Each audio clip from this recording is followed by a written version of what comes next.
I don't have to tell you things are bad. Everybody knows things are bad. Everybody's out of work or scared of losing their job. The dollar buys a nickel's worth. Banks, bust, shopkeepers keep it. I saw it hours ago. Everybody and their brothers been sending it to me. In the street, and there's nobody anywhere who seems to know what to do, and there's no end to it.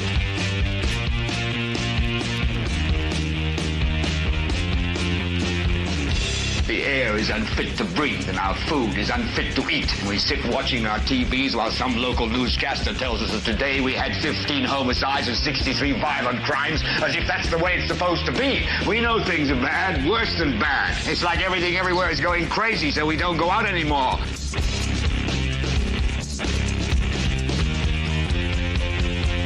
We sit in the house, and slowly the world we're living in is getting smaller, and all we say is, please, at least leave us alone in our living rooms. Let me have my toaster and my TV and my steel-belted radios, and I won't say anything. Just leave us alone. Well, I'm not going to leave you alone. I want you to get mad. I don't want you to protest. I don't want you to riot. I don't want you to write to your congressman because I wouldn't know what to tell you to write. I don't know what to do about the depression and the inflation and the Russians and the crime in the street. All I know is that first, you've got to get mad. You've got to say, I'm a human being. God damn it. My life has value. So, I want you to get up now. I want all of you to get up out of your chairs.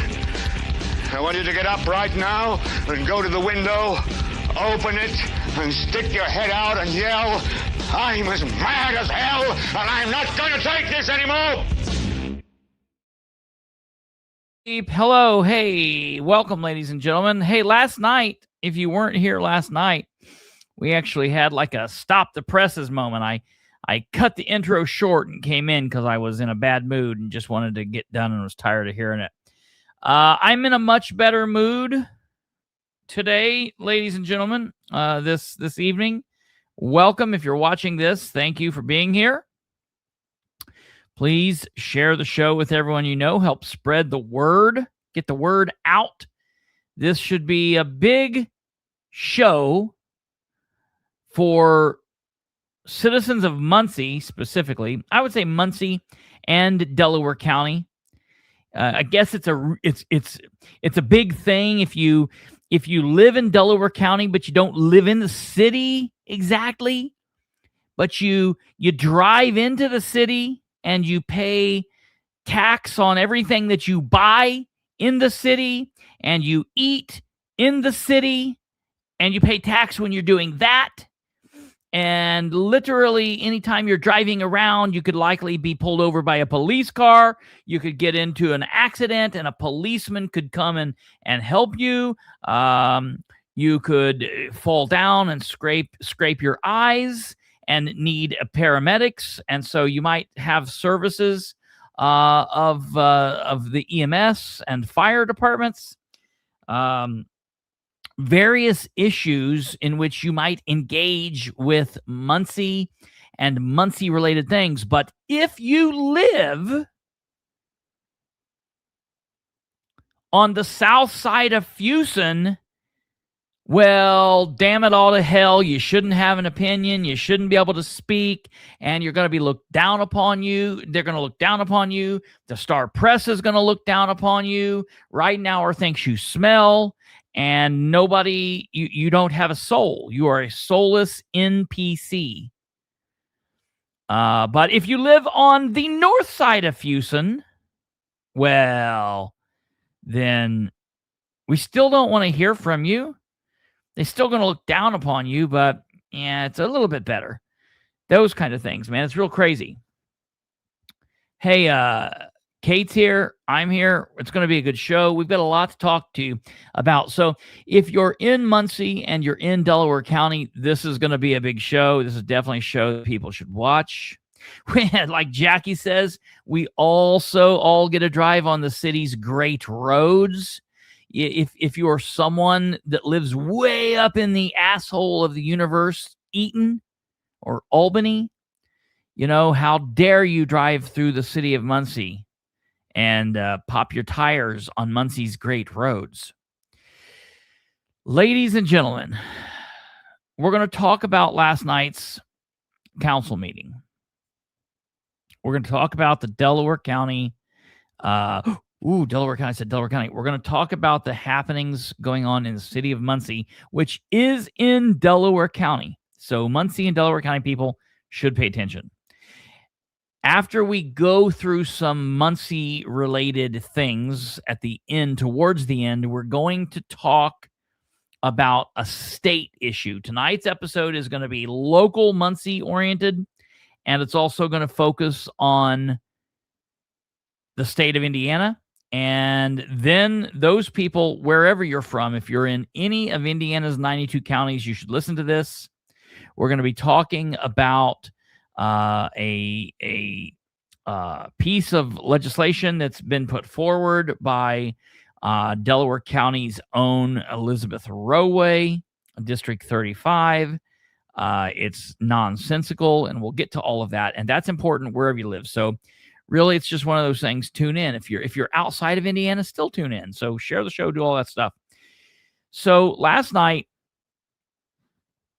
when I got here, yeah, right. That's exactly right. Mazzola, that's exactly correct. So last night when I got here, I was in a real foul mood because of these dumbasses at city government. And I told you that I was going to rest and relax and get calm. And then we would go over more of the meeting today, and I would give you more rounded and in-depth opinion of this meeting. Okay. And we are going to do that. I also told you I would go over the Delaware County Commissioners meeting and find out what everybody's been trying to tell me, what sleepy sister Sherry Reagan did. I have not had a chance to watch the Delaware County meeting because today, not only was I going back through and dealing with the city of Muncie stuff, but then I was also having a phone call. Now tell me this, listen to this. Last night, citizens of Muncie should have been watching what was going on in the city. And people are maybe mad about it. Maybe some people are happy about it. I don't know. I don't really know anybody that would be happy about this, Republican or Democrat alike. Nobody should be happy about what they heard last night. And I was mad, and I stood up and I spoke out about it, and I let my feelings be heard. Audie stood up and spoke out. Listen, there was a mix of people across the board. There were young people and older people, and there were Republicans and Democrats and men and women. Wayne Scaife, it was black and white. Wayne Scaife was there, and Scaife didn't speak, but I heard him in the background. He was talking, and you know, like kind of like doing like you do in church. When the preacher's saying something that you really like for, and you're sitting back there and you're like, yes, tell it to me. Like, so Wayne was talking up. So I know that Wayne, and whether Wayne was doing that or not, I know that Wayne feels very similar to what several other people was saying there. So you got people of all different walks of life. And everybody seemed to be upset. Nobody seemed to be okay. There were Democrats that were not okay with what happened and act like they had never heard anything about this. It seemed like there were even Republicans that didn't like what they were hearing. And then, of course, we have trans politicians now, politicians that are one party and then they transition to another party. Jerry Dishman is a trans politician. Brandon Garrett is a trans politician. They were Democrats, and they've now looked in the mirror, and they've now transitioned into Republicans. I don't think that they're actual Republicans. I don't know. They don't know what the hell they're doing. Okay, let's just be safe to say that. And so I kind of thought, like, listen to me here.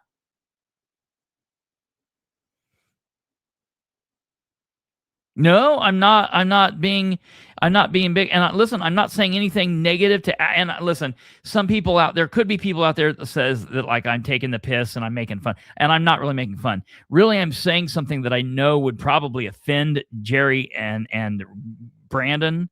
I don't mean what I said in any ill, and I know that that's not what Kate's saying. Kate's being funny. Like, am I being bigoted to them? But to say this, I'm not trying to be, I'm just being stupid to Jerry and tend to Brandon. I know what Kate was saying, but I did want to put that out there. I thought, let me tell you something. If I were, let me put myself in their shoes. And I'm probably not speaking to Jeff Green because he's not watching this, because he doesn't give a shit about what I have to say when I'm at the council meeting. He certainly doesn't care about what I have to say here. He's proven it to me time and time and time and time again. He does not respond to emails. He does not respond to questions at the council. I wouldn't say shit if he had a mouthful of it. Okay? So I know he's probably not watching.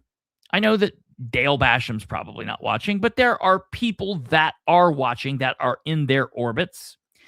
And moreover, and this is the important thing for people to understand, because people are like, ooh, look, there's only 54 people watching on YouTube. Ooh, he doesn't have a reach. Yes, but what about the thousands of people that will watch and or listen after this because they don't like any other people to know that they're watching? This message gets out there, and there are people in this orbit. So I'm going to be nice, and I'm going to put myself in Basham's shoes, or in Jerry, or in Jeff Green's shoes. If I were Counselor Green and I had just done this and said what I said last night, I would have woke up today and I would have maybe thought, you know what I could do? I would maybe pick up my phone and I would maybe call Mr. Bilbrey or Mr. Barber, or maybe reach out to Sarah Vitale or Swingley, even people I don't like, people I don't know, people we don't agree. I'm not saying I don't like those people. I'm just saying it doesn't matter if I like them or disagree with them or whatever, or he likes them or disagrees with them, because he is their elected official. I would pick up the phone and I would be like, listen, what can we do to move forward? What can we do? Because, listen, I got up there and I said, you're not going to do this to me, and I'm going to continue to address this council the way I do. And what it's going to take is, see, Audie and I said the same thing. We said it in different ways, because I'm not issuing them a challenge. It's just going to be what's happening. It's not, no one's in danger. Nothing's happening. I'm not going to be dressed down by my employees. Okay. And so I'm going to do what I'm going to do. And they're going to, I guess, have to call the law in and, call in lots and lots and lots of backup to have me carried out of there. And then we will have to go through the legal process to do what's going to happen. Audie got up and said the same thing. I guarantee you there are others. Now, there are other people that won't. Look, there are people who got up and gave their address last night. Please, people, stop doing that. Please don't get up and give your address. Let's stand together. You do not have to give your address to speak. They can't stop you from speaking because of your address or not your address. Don't do that. You do not have to do that. Please don't do it. People like, well, it's like one of those people that say, well, the police ask me if they can come in my house and search. I don't have anything to hide. So what does it matter?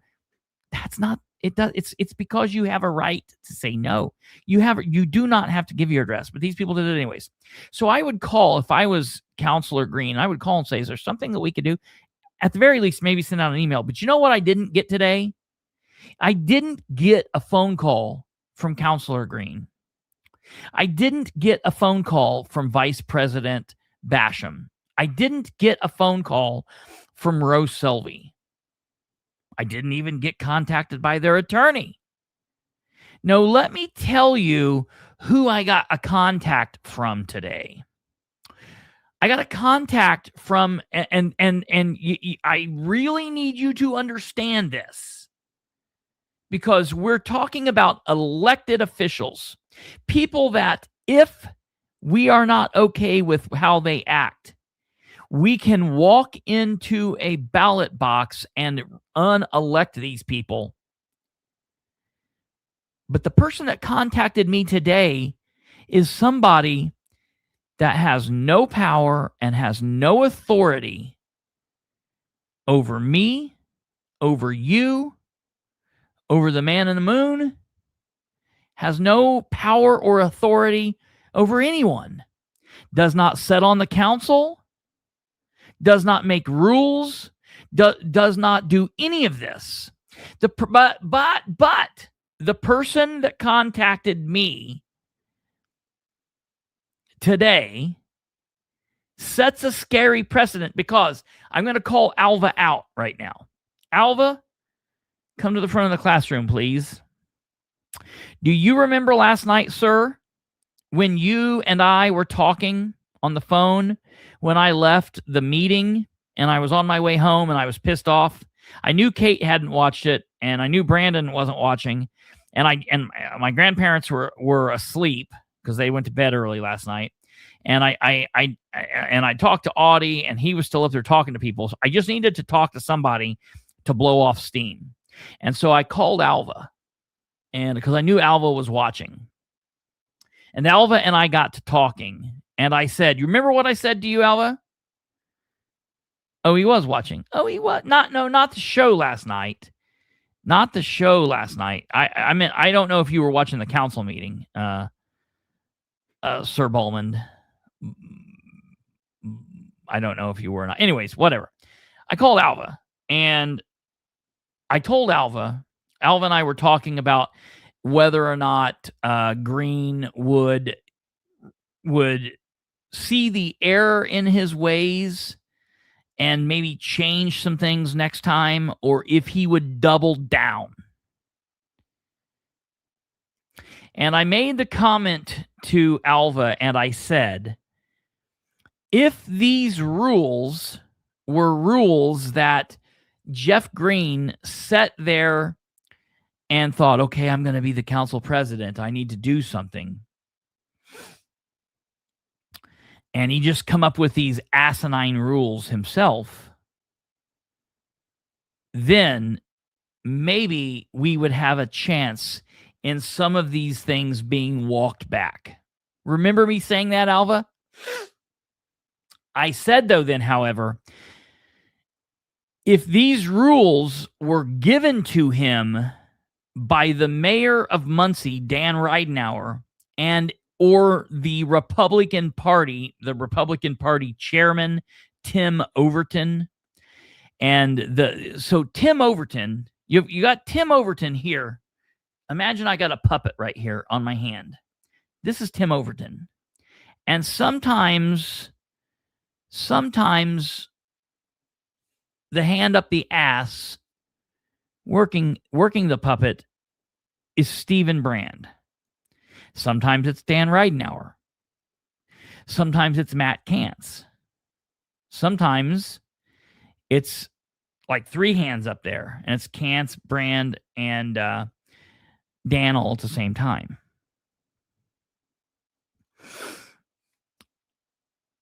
But I said that if Tim, meaning the Republican Party, and Dan were pushing these and behind this drive, that there would be no rescinding this nonsense that he said, that he would stand firm and he would know that he has support.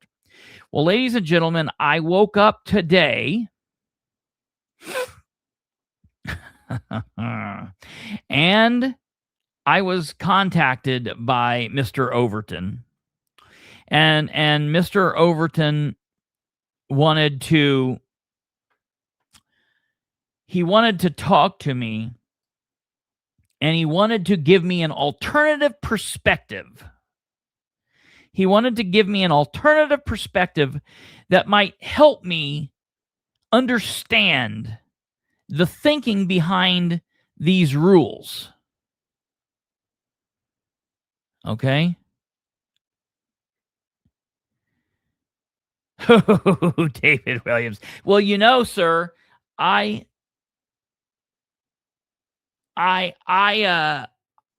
here's the thing. I am live in the Commissioner District 1, which is Delegate District 1, which means I just have to be one of 18 winners. So as long as I get 18, as long as I'm not the 19th person, then I win. I win. Okay? But I am going to be a candidate for delegate. So we'll talk about that more later. But I want to talk to you about this phone call. Okay? I want to talk to you about this phone call. But before we do that, we have people that are here that have not listened to these rules, and they have not listened to the rule change. And it's not long. It's like 5 minutes. It's less than 5 minutes. So what I'm going to do really quickly is I'm going to play this so the people that have not heard this can hear this. And even those of you that have heard this, we can get just a little bit of a refresher. Okay? So people will understand what Tim will be talking about, what I'll be talking about, because I'm going to give you a rundown of what I heard from Tim today, and it's quite laughable. Okay? It's quite laughable. I have to say, Tim was not prepared for my pushback. Tim made some very concerning statements. Implying that he somehow has a power to deal with these things on the council. We'll talk about all of that. I'm going to let you hear. Let's do this so we'll all have an understanding, and then we'll start on with it. So here's the council. It was starting. Okay. This was we're going to speed through this here real quick. Okay. So you can see we've already have Green in the president's seat. Basham is in the vice president's seat. They're getting ready to flip-flop the reading secretary for Rowe. So Rowe's now here. And here we go.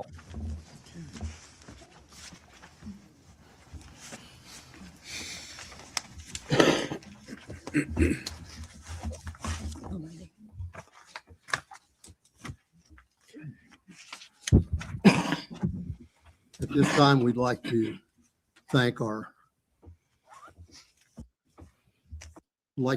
establish a few new ground. Here we go.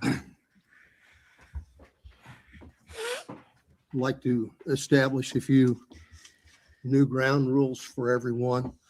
Meetings will be just a little bit different. Starting next month, we're going to have public comment at the beginning of the meeting and not the end. 7 o'clock will be the cutoff. If you're not on the list, you will not be speaking that night. When you come to speak. Okay, well, I'm going to pause this here.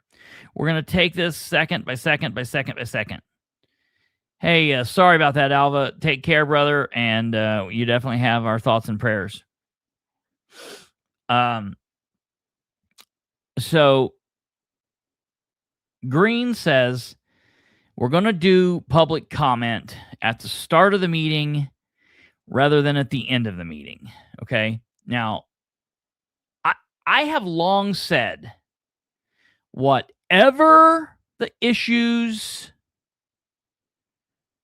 in Muncie have been, and I'm talking about through the McShirley administration, through the Tyler administration, through this weirdness of the Ridenhour administration, the one thing that I can say is even if the council is a screw up, at least the council does things right because they allow the citizens to speak, and they let people. I've used the city of Muncie as a beacon of like, this is what people should strive to be, even through all the weirdness and all of the facts that half the time they don't know what they're doing and they don't understand how meetings work and all the goofiness that goes on. Setting that aside, I've always talked about at least they do it right.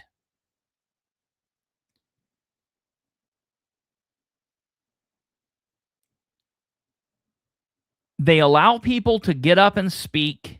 So this is how it rolls. A council agenda. A council agenda has the agenda at the top. Okay. It says agenda, Muncie City Council. If there's a public hearing, that's on there, and they let people speak. Okay. Then when it goes into the actual meeting, okay, they go through the Pledge of Allegiance, the invocation, the prayer, citizen recognition. They do the council roll call where they say if they're here or not. Then they do the approval of the minutes. They do the appointments to boards and commissions. Then after the appointments to boards and commissions, they go into ordinances previously introduced. That section is for ordinances that when they vote on it this time, it will be passed into the Muncie code. It'll be a Muncie ordinance. And when they do this, they call the ordinance number. So the reading secretary will say, ordinance number 25-26, an ordinance to plant more trees in the city of Muncie. All right, I'm just making something up. They'll read that ordinance, and then they allow the department head or the person that put that ordinance forward, they will allow that person to get up and speak on what this ordinance is about. So Ridenauer could get up and say, well, we got a grant and we now get to plant 100 more trees. And so we're going to try to do that. We're putting this forward. Then after they speak, after Ridenauer speaks, it allows the council to ask any type of questions they want of Ridenauer. And then the reading secretary says, anyone from the public. And they allow the citizens to get up to speak in favor or to speak against. And those people that speak, whether it's one person or 10 people, it's kind of like a little straw polling of the public. They're the citizens getting up to speak their thoughts to the council. And that's the last thing that the council is going to hear before they vote. Sometimes what the citizens say may change their mind. Sometimes it doesn't. Okay. Sometimes you have one person get up and talk. Sometimes you have 0 people get up and talk. Sometimes you have 10 people. And sometimes those 10 people have varying opinions. And sometimes they all get up and say the exact same thing. And sometimes that gets tedious for me. And sometimes I'm like, all right, come on. But you know what? They have that right, and they should have that right. And they need to have that right. Okay? So Muncie does it well. Then after that, they go on to new ordinances. New ordinances is when they're going to introduce an ordinance. Okay? And always in the past, Muncie has done the same process. They read the ordinance, they allow whoever's talking about the ordinance to get up, and then they allow the public to get up. And let me tell you why it's important for people to get a speak at this time. Because this is when the ordinance is being introduced. And I will oftentimes say, if you have a very bad ordinance that you have public outcry about, and you can kill it during the introduction, that is good. And so if you get 200 people standing up and all talking about the same thing, they're all against it, or you have 100 people, or you have 5 people, or you have 30 people, or whatever, you might be able to kill it before it ever gets off the ground. And that would be a good thing. Or let's do the positive thing. You might be able to say, we really love and support this.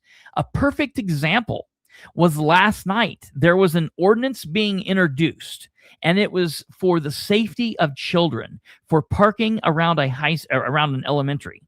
And because the people were able to speak during the introduction, a couple people brought up the fact that they wished that the council would suspend the rules and pass it in a second reading that night. Now, I'm normally not for that, but I was for that on this reading. Now, I didn't get up and speak, but several others did, and they were able to do that. And they were able, because the council will normally get chastised if they do that. But in this sense, it let them know that the public was okay with them doing that. So because of that, the council learned, hey, we can go ahead and do this, and we're not going to get in trouble for it. So it was a very damn good thing. So there is a reason why people speak and why they should continue allowing people to speak during new ordinances, during the first reading. Because the other thing is, if I get up and speak on new ordinance and I say something that the council hasn't thought of, that gives them the entire month to read through, to investigate, and to consider what I've said, so that during the second month, when they're going to pass it, if I get up and speak again, the council could maybe say, well, hey, I looked into what you said, and that's not true. Or I looked into what you said, and it is true. It allows the council to do more things. And I'm going to talk about, remember these things. This is important. Listen, this is going to be a long show. But it's important. So pay attention. This is very important stuff. Okay. So then after that new ordinances, they go into resolutions, and resolutions are feel-good things. So they should definitely let people speak. Okay, because they're not law. It's just nonsense. So if you're going to do the resolutions, yeah, let the people speak. Then they go into other business, and that's when they do citizens' concerns.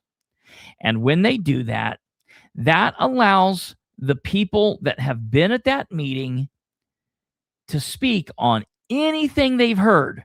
If they've heard something that they want to congratulate the council on, if they want to not congratulate, if they want to chastise them, if they want to denigrate them, if they want to speak down to them about that, okay?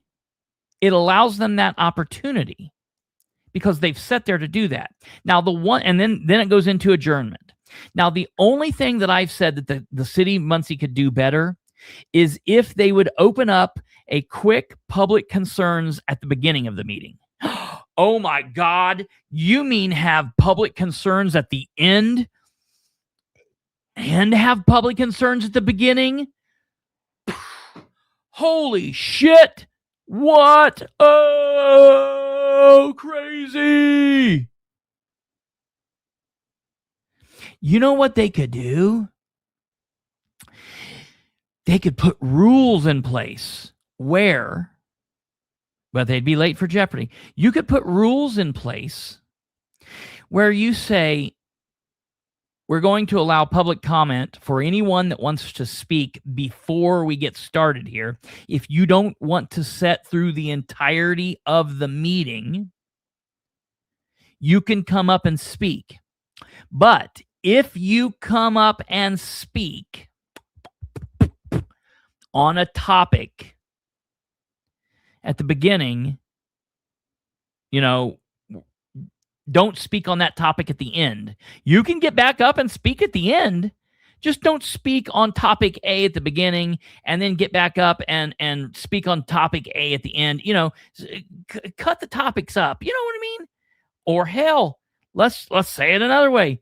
Get up and speak for 3 minutes at the beginning and get up and speak for 3 minutes at the end. If they can't deal with 6 minutes from one different person or for two different people, then I don't know what they're doing. Maybe they're not in the right profession. That's the only thing that I've said.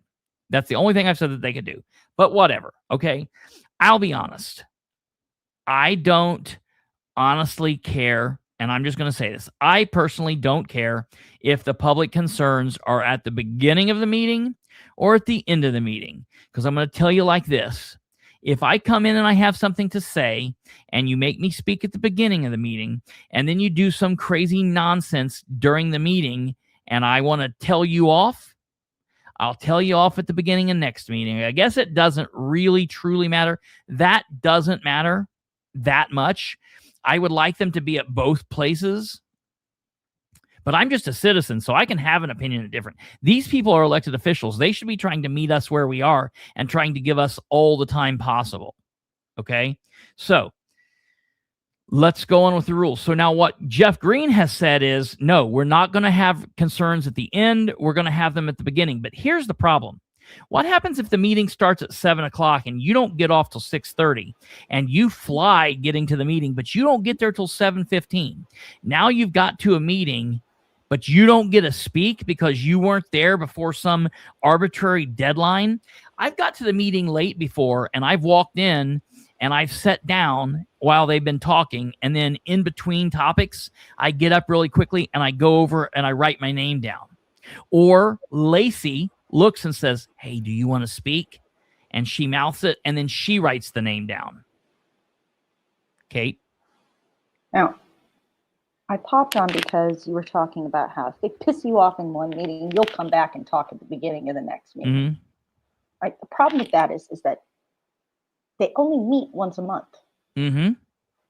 So how many people are going to remember what they were pissed off about from month to month?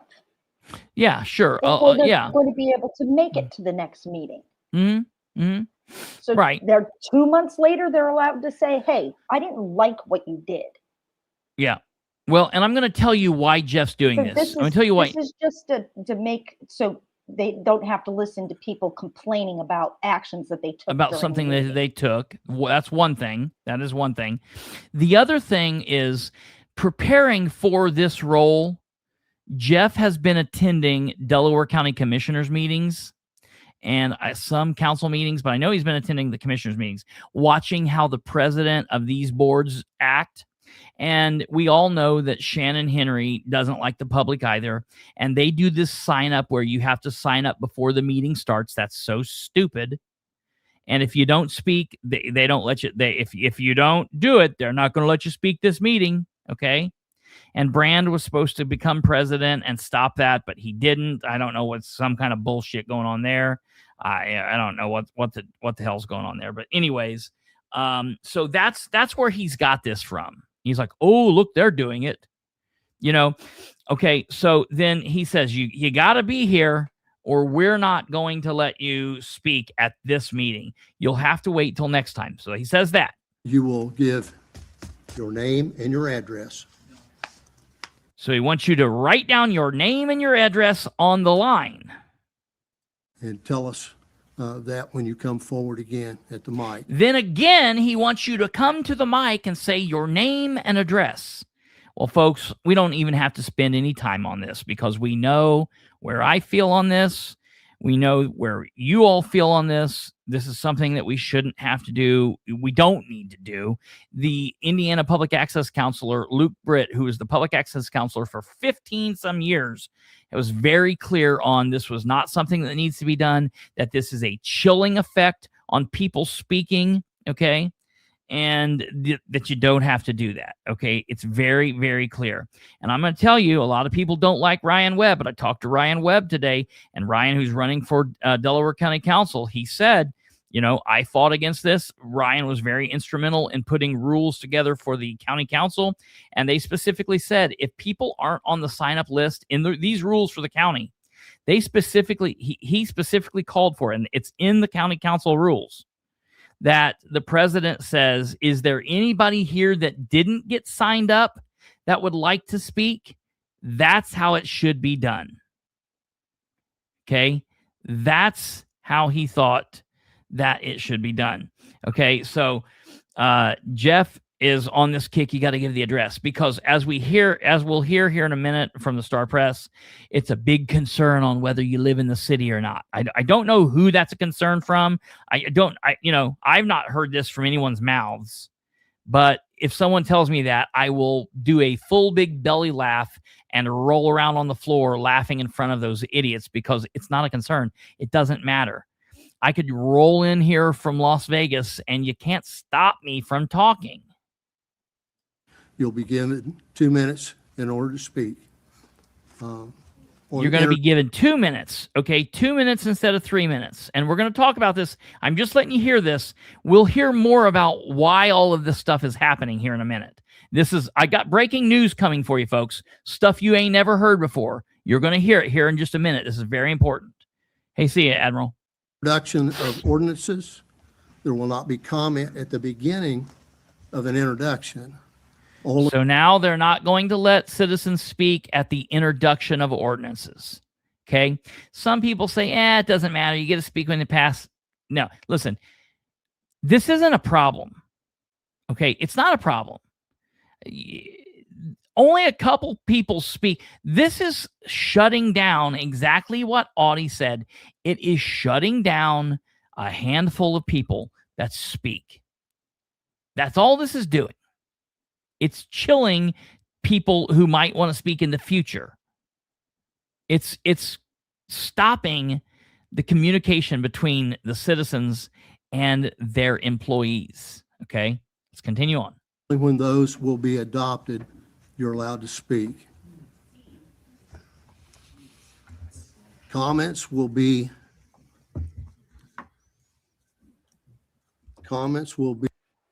Hang on. He says when these are going to be adopted, then you'll be allowed to speak. So you're only allowed to speak on the third reading? Second. Muncie only has two readings. The second reading? You're only allowed to, for the second reading. Yes. So the introduction and the first reading, you're just, fuck you. For the doesn't matter what you introduction think. and the first reading is one thing. And then there's a second reading. And then They there's only the vote on second something reading. twice. So he's saying you can only speak. You can only speak.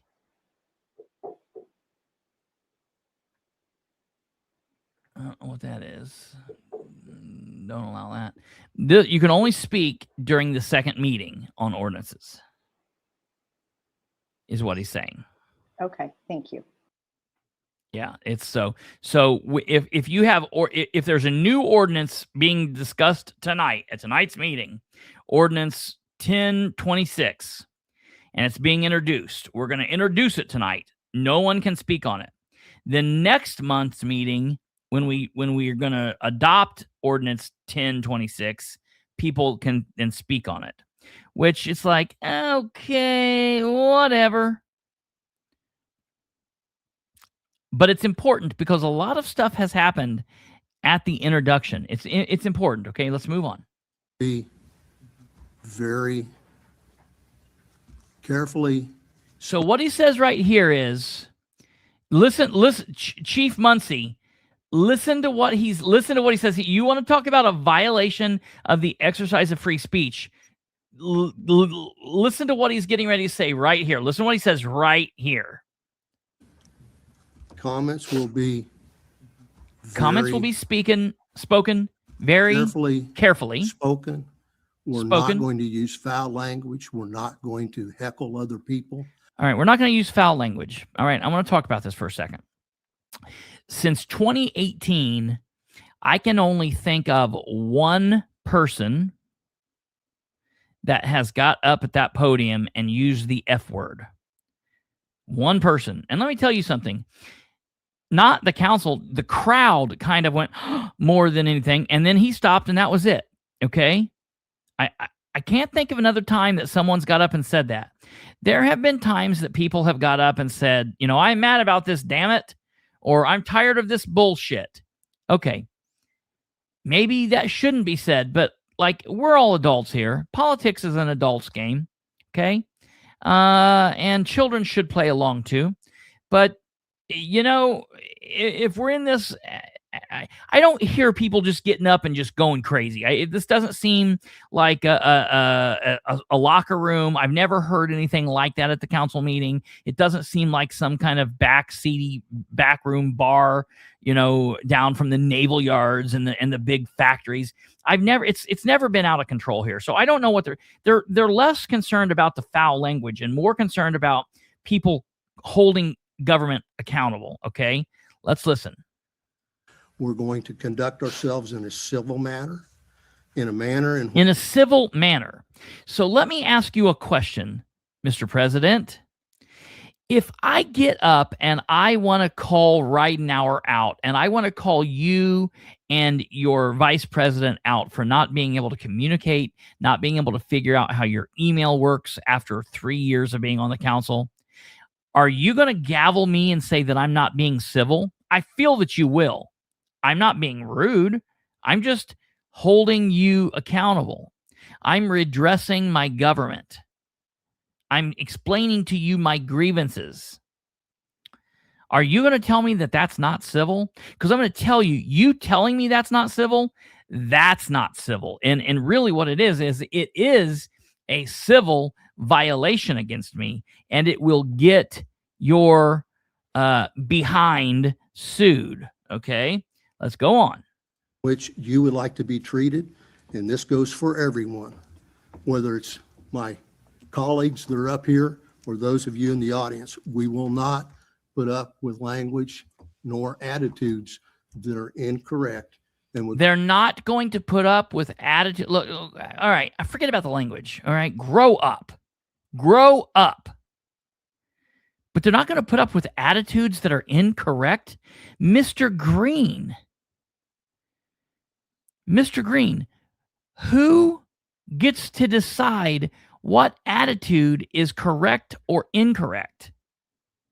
Who gets to decide that? Cause dissension. We want people to get along. We want people that watch. We don't want attitudes to cause dissension. Listen, not agreeing with elected officials causes dissension. So do we have to agree with everything now? Now, I want you to listen to what he says here. This is very important. It's going to be very important here in a second. Listen to what he says here. Nor attitudes that are incorrect and would cause dissension. We want people to get along. We want people that watch the meetings to see that the people in the city of Muncie care about one another. And I don't care your background, but we're going to control the things that we say and how we say them. I think we should. We're going to control the things that we say. Listen, I don't get up and speak foully, and I don't get up and go crazy, but you know what I mean? If they're going to force my hand, you know what I mean? And listen, there are people who say, why? Why? Why force this? Why does this matter? Because if you don't push back against this, then what? Then what? If we let them do this and we say, okay, it doesn't matter, I could quit. I'll stop going. I'll focus on other places. I'll focus on the state. I'll focus on national. You want me to tell you something? I could stop doing all of this shit today. And I could come on here tomorrow and start talking about national politics and increase my viewer base and increase my money intake by a lot.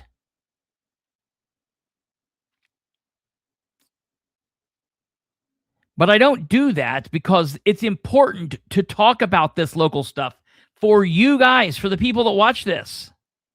It's important to talk about things in government that's going on here that doesn't get talked about on Fox News and CNN and MSNBC and the Star Press or the Indy Star once every, couple months or whatever. It's important for people to hear this stuff because it's not getting out other places.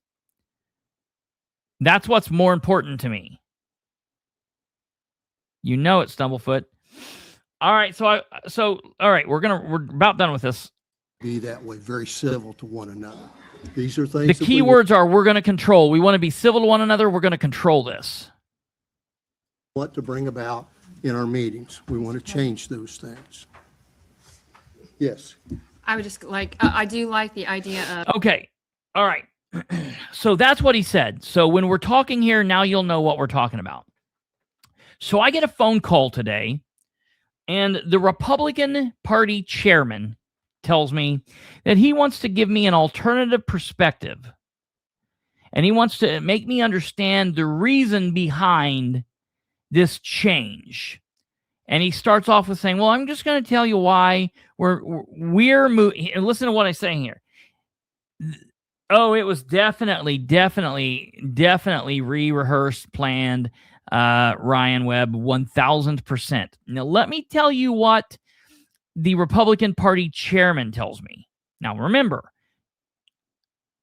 no one in the public elected Tim Overton to anything. He's not on the council. He's not a council member. He's not some kind of bystander to the council, some non-voting entity. He is nothing. He is no one. He is less than nothing. He's just another person, okay? But he calls me and he tells me that we are changing these rules because moving public comment section to the front is empowering people, letting them speak before actions are taken rather than afterwards. And I said, that doesn't make any sense. That does not make a damn bit of sense, because people could already speak before actions were taken until Jeff Green took that away. We already got to speak before the ordinances were voted on, but Jeff Green wanted to take that away. So because he takes this away, now he says, well, now we got to fix a problem. So now we're going to move public concerns to the beginning. That way you can speak before we vote. So you created a problem to fix it. Well, don't do that. Unscrew up the problem, and then we don't need to fix it. So when he tells me this, I stop him and I said, let me ask you this, Tim. Is this something that the party is pushing? Is the party pushing this? And Tim says, oh, no. This is a city council decision. It's ultimately the chair's decision. Okay, I get that it's ultimately the chair's decision, but did you push this? And he's like, oh, no, not me. This is about empowering people. Okay. And I said, well, if this is about empowering people, then I would go above and beyond, and I would offer public comment at both the beginning, the end, and before each ordinance is discussed. All right. That's empowering people. Okay. If that's what we're going to do that. All right. I also reminded him, and because he's an elected official, maybe because he's not an elected official, maybe he doesn't know this. Just as a chairman, he doesn't know this, I guess. But as an elected official, the goal of an elected official, the goal of a public servant should be to meet the public where they are. Okay. Then he goes on to say, well, there's advantages. There's advantages to having the public speak to representatives before decisions are made rather than after. To which I say to him, I said directly to him, what are you saying? We already get to speak to the council before they vote. He couldn't hear me say this. He couldn't understand this. He could not wrap his mind around this, because he didn't call to talk to me. He called to preach to me. That's what he did. He called to preach at me. And he didn't know that I am a preacher. All right? If you want to talk about the preacher, I am he. Okay? Tim's not going to call and preach to me. That's ridiculous. So he just could not wrap his mind around the fact that he was talking about something that made no sense. But then he brought up his second point. Okay. And his second point was that they needed to get order and control of these meetings because they've been disorderly.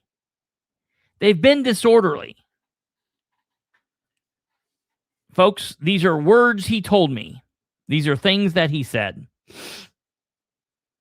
He said there are advantages to having the public speak to representatives before decisions are made rather than after. I said, I don't understand that. I really don't understand that. He said one reason for the change is that many have deemed past meetings to be unprofessional, and that perception has chased at least two. Listen to this, folks. Are you setting down? Ding, ding, ding. Hey, star that comment if you can, please, Kate. I'm not barking at you. I'm just fired up. Can you please star that comment that says, yes, the council has been disorderly? Because that, GW, you're following along, you're playing along, and I love it. That's great. Okay. We'll come back to that because you are absolutely correct. Now, I want everybody to be sitting down because this is what this guy says. This guy says one reason that the change may have been deemed necessary is that in past, meetings have been unprofessional, and that perception has chased at least 2 businesses away from Muncie. We're trying to be more professional and orderly to attract businesses. At this time, I blew my stack because I had heard this man say we're, we are, we're, we are, we're. And I finally stopped and said, you're not anything, Tim. You're not an elected official. You're not a counselor. So I don't know why you keep saying we. All right. I said, you're right. Exactly what GW said. Council meetings have been disorderly. I said, it's just like when Jerry Dishman was the president. He's a trans politician. He was a Democrat. He's now a Republican. He transitioned. Trans politician Jerry Dishman, somebody who's literally been a counselor since Christ was on earth, didn't know how to engage in the meeting, didn't know when to bang the gavel, didn't know when to take a voice vote, didn't know when to take a roll call vote, didn't know if we were going to let people talk, not let people talk, didn't know if this was a resolution. Nora had to write out scripts for them and run the show as a puppet master. He didn't know what was going on. And then after him, they put in Mason and didn't know what was going on. And you've got them sitting up there and they don't know when to speak. They don't know when not to speak. They don't know how to work their emails. You've got counselors that are just signing off on things without knowing what they're signing off on. Hell, you've got counselors that don't even need to sign off on ordinances. And they got this whole big thing going on that's being discussed for like 3 different months, and a counselor's not saying a damn word about it. That's all looking mighty dysfunctional. It's looking mighty unprofessional. It's looking mighty disorganized. And you know what? It's not one citizen's fault. That is the backwards ass ignorance, backwood Muncie, like, hey, make us look like toothless hillbillies more, could you? Act like idiots that don't know how to read, could you? Kate? That's not what Tim was saying, though, right? No, he's Tim not was saying that. No, that he was saying because citizens got up and said bad words. He never specifically He's saying said because that. citizens got up and said bad words, or they were mean and caused disorder. Well, I asked him to point me to these meetings.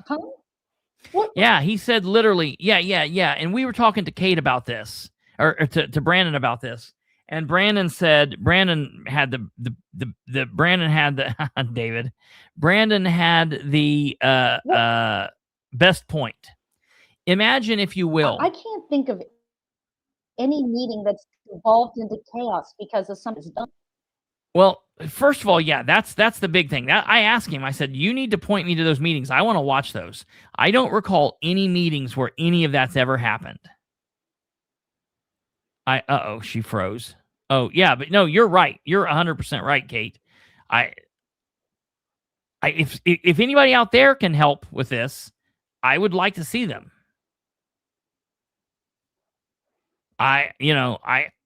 Kate. Oh, we lost her. She'll have to come back. She totally went away. Something must be going on there. So I'll be running it here just for a moment. Anyways,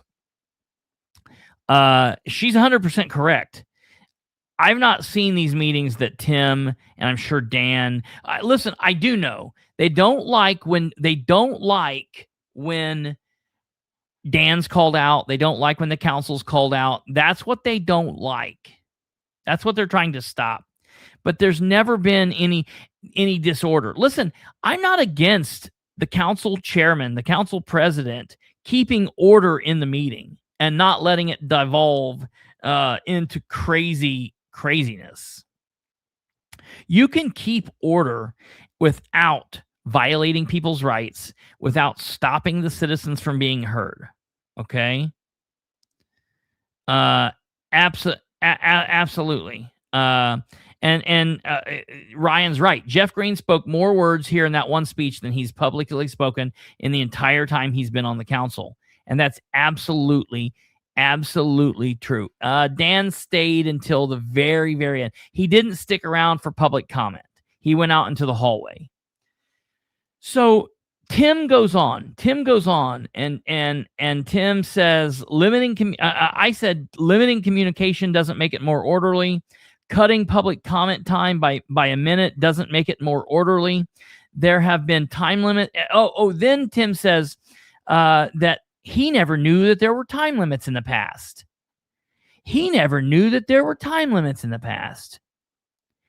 I said, what do you mean? There have been time limits since like the 90s. He said, well, they haven't been upheld. And I said, well, it just depends. They used to uphold them very strictly, so much so that it was ridiculous. That if they said that your time ended in the middle of a word, they wouldn't let you finish the word. But then in 2020, 2021, when he took over as president, because Brad Polk was the first year. So in 2021, Jeff Robinson said, look, try to keep it to 3 minutes. If you go over a little bit, no harm, no foul. Now, I agree. There have been people that have really went on for 10, 15 minutes. That comes down to the council. Okay. That comes down to the council. But taking a time limit from 3 minutes to 2 minutes, how are they expecting that to help maintain order? You mean that's going to cause people to be more orderly? Or is it going to rev people up and make them mad? I want to still come back to this fact that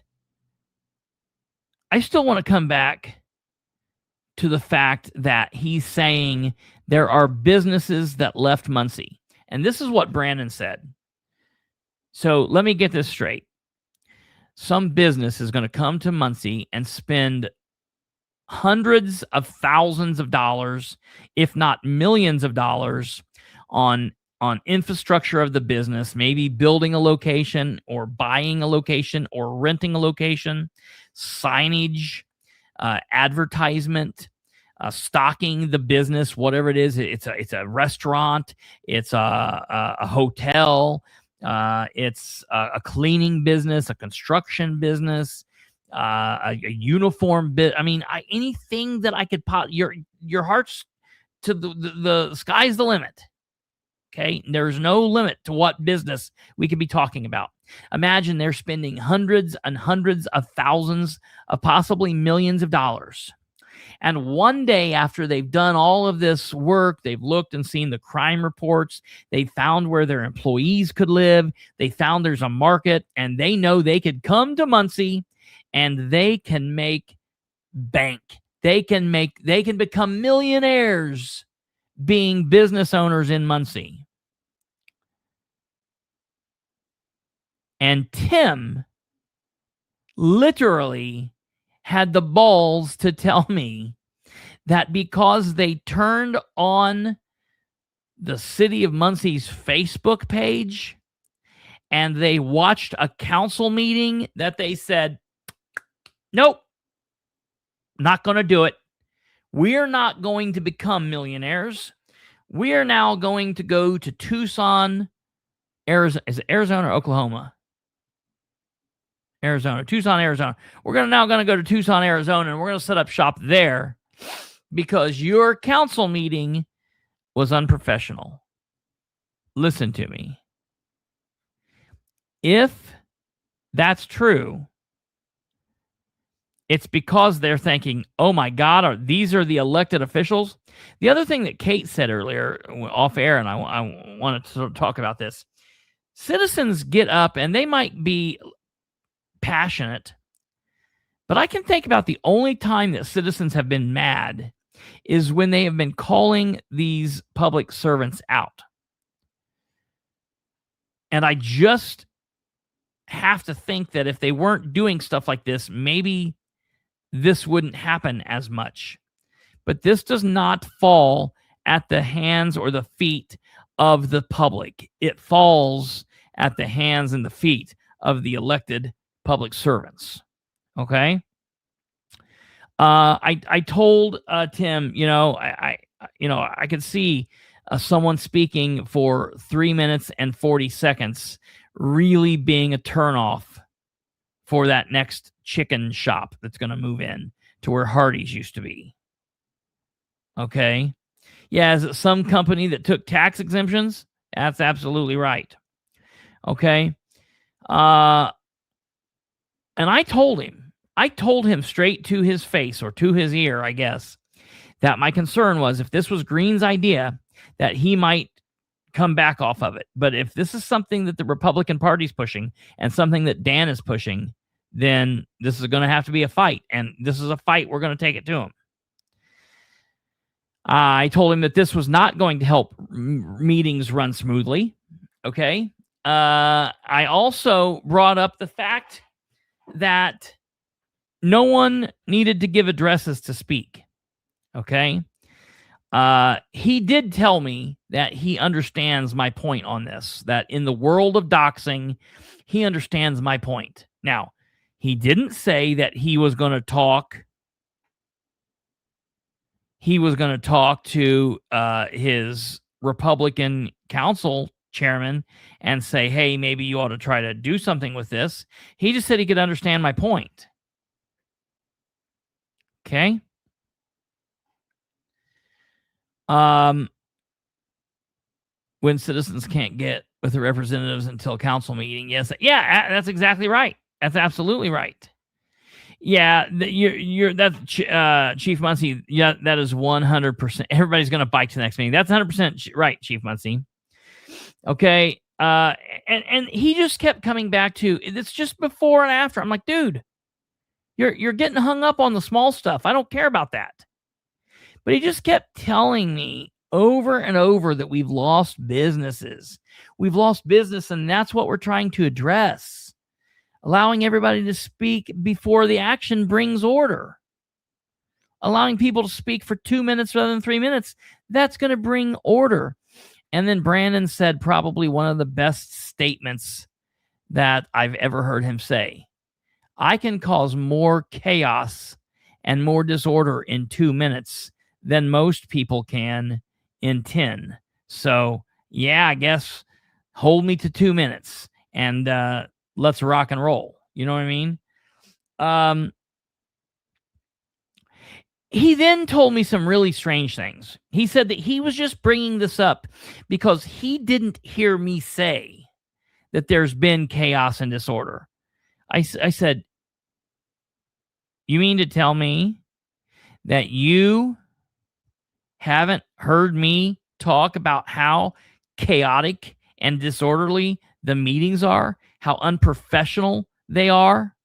You haven't heard me mention this? I've been talking about it since 2018. The fact that you didn't hear me say it last night, Timmy, is a you problem, not a me problem. I didn't say it last night because other people has. I didn't need to say it. No, he didn't name the businesses, and he wouldn't name the businesses. I've asked him all these things, and he wouldn't tell me. I said, we have not had order, not because of the public, but because of the elected people. He kept wanting to tell me that, like, this is just Jeff's solution. You don't have to agree with it. You don't have to like it. I'm just telling you why it's happening. He said it's cost businesses again. I said, well, that's a shame, but taking away speech, shortening time isn't the fix. By that logic, I said, so again, if we give up the Second Amendment right, and we don't have guns and there's no killing, that'll help businesses too, right? Which he said, I see your point, and the reason I'm being that crazy with it is this is a matter of First Amendment. He didn't like me continuing to say that. Okay. He kept trying to tell me that he was trying to give me the motivation, trying to get me to the heart of the matter. I then asked him again, did you sit down with Green on this? And he said, no, it's his decision as the chair. And then he told me he reached out to me because he watched last night's show and he wanted me to hear the intent.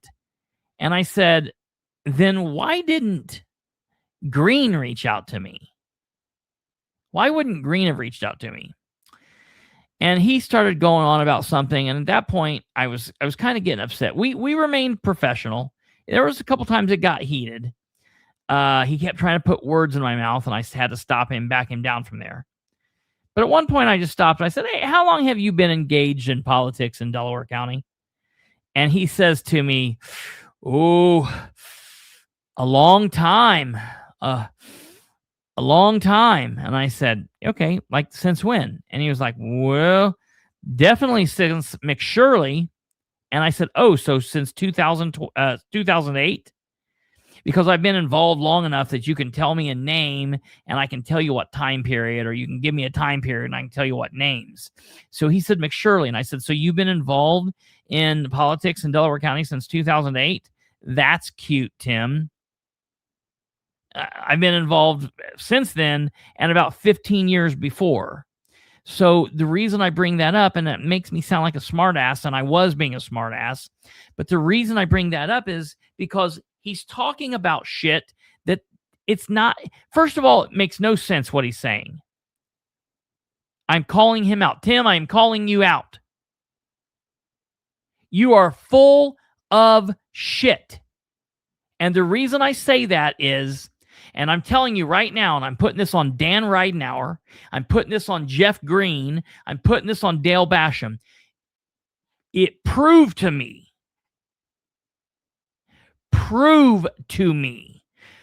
bring me the emails, black out the names, censor out the names, show me the emails that were sent to Ridenour where it said, we were going to come to Muncie, but those meetings, that Bilbrey boy, he's too crazy.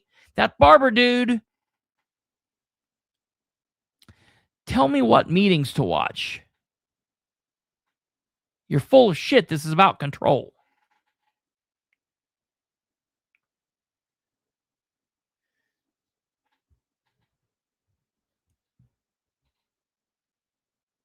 He said that he was identifying the problem that we're trying to solve. He said, we're again. I said, no, you're creating the problem that you want to fix after you've created it. That's the problem. I then said, if you're trying to fix this problem, you should run for council. You should run for council. Again, he wanted to just share motivation on introductions. Thought that was nobody knows. Yeah. He told me this. He said, nobody should speak at the introductions because nobody knows what they're talking about. And I said, you don't get to say that because I don't walk into a meeting and speak without knowing what I'm talking about. When I go into a council, I've read those introductions 2 weeks before. I said, your council members might not know, and I agree with that. They don't. But there are citizens that when they go in to speak, they know what they're talking about on those introductions. So make up another one. Make up another bunch of bullshit. Kate says, I think the way Mayor spends money left and right won't answer questions. His men won't answer questions, especially about money. That's the biggest issue for businesses. Is the city going to go bust? Yeah, right. Yeah, Chief Muncie, he must have had that mouse in his pocket.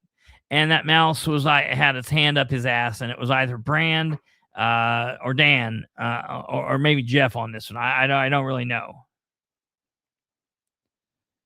Okay. He then told me this. He said these words: redundancy can be unprofessional. Ask me what that means. You want to know what that means? Redundancy can be unprofessional. What that means, ladies and gentlemen, is the council, Dan, Tim, they don't like it when a handful of citizens get up and say the same thing. Why? Is it not important to hear what a grouping of citizens think? If a group of citizens think the same way about something, is it not important to know that? Maybe that helps you to understand, you know? Or maybe they don't like the fact that I've been saying that I keep saying there's more people than just Kristopher Bilbrey that feels this way. Maybe they're able to say, well, that's just Bilbrey. That's just Bilbrey. We think he lives in Winchester still. That's just Bilbrey. He lives in London, England. I just got into town, flew into town. Boy, are my arms tired. Okay. What if 5 people? Yeah, what if 5 people think the council did well? Yeah, they don't want to hear it more than once. They don't want to hear it more. They don't want to hear it once. They don't want to hear it more than once. But he said, we're trying to fix this because redundancy can be unprofessional. I said, there are a lot of things in government that can be unprofessional. Why don't you fix that stuff first? Why don't we fix the real problems before we create problems? Quick, we ran out of gas in the boat. Bang, bang, bang. And they're like, what are you doing? I'm like, well, I was just shooting holes in the bottom of the boat. Why are you doing that? Because we can't go anywhere in it. The boat's no good. Now we're sinking. You know what I mean? That's like what they're doing. The boat motor ran out of gas, and Tim or Jeff or Dan or somebody pulled out a gun and shot 10 holes in the bottom of the boat. Get the anchor. So he wanted to give me some perspective. I told him I heard it. I told him the disorder's not from the public. I'm reading down through some notes I've made here. He told me last night I didn't acknowledge the disorder problem has cost business. I've been saying that the council disorder has been bad for Muncie for longer than he's been in the picture.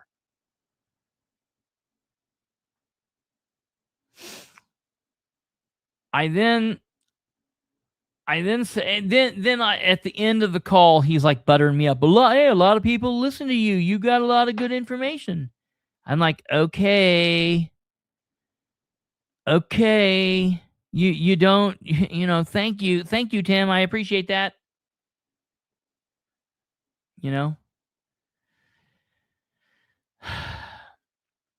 As the call ended, I said, in 2 years, Jeff has responded to like 1 or 2 emails.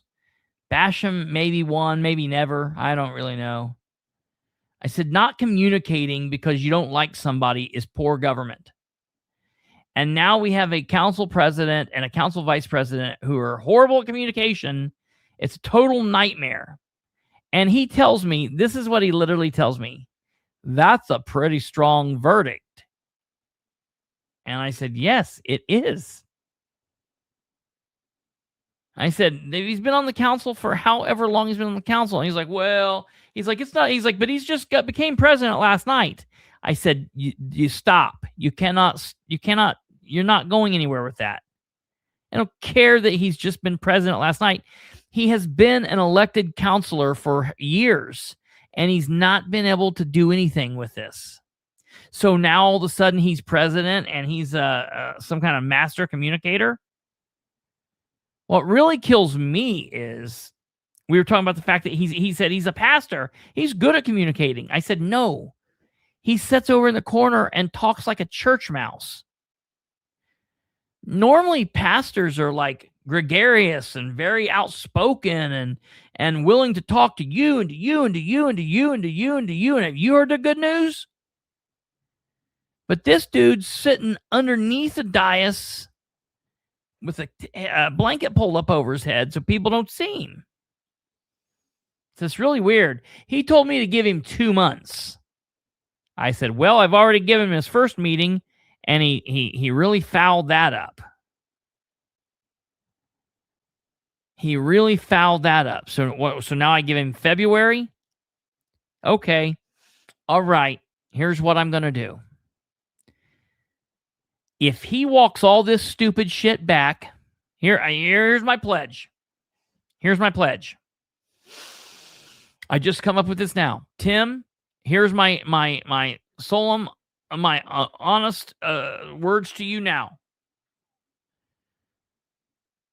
If we walk into the February meeting and Green says that he's thought about this, and as a good council member, he realizes that he got a little ahead of himself, and he apologizes, and they're going to cut everything back and make it like it was. And listen, I don't have a problem with him saying, like, hey, I want to try to keep it respectful. I want to try to keep it moving and being a working environment. And I want to include you guys. I want you guys to speak. I want to hear from you. I want to hear from you when you're happy. I want to hear from you when you're mad. Come up and let us know. If he does that, I will give him, I won't say anything bad, and I'll give him a fair shot for February, for March. Hell, I'll even let it go into April until I start to dissect what's happening again. But if we go to this February meeting and he's doubling down on any of this bullshit, it's full court press, my dude. I don't know how. Yeah, come to the light.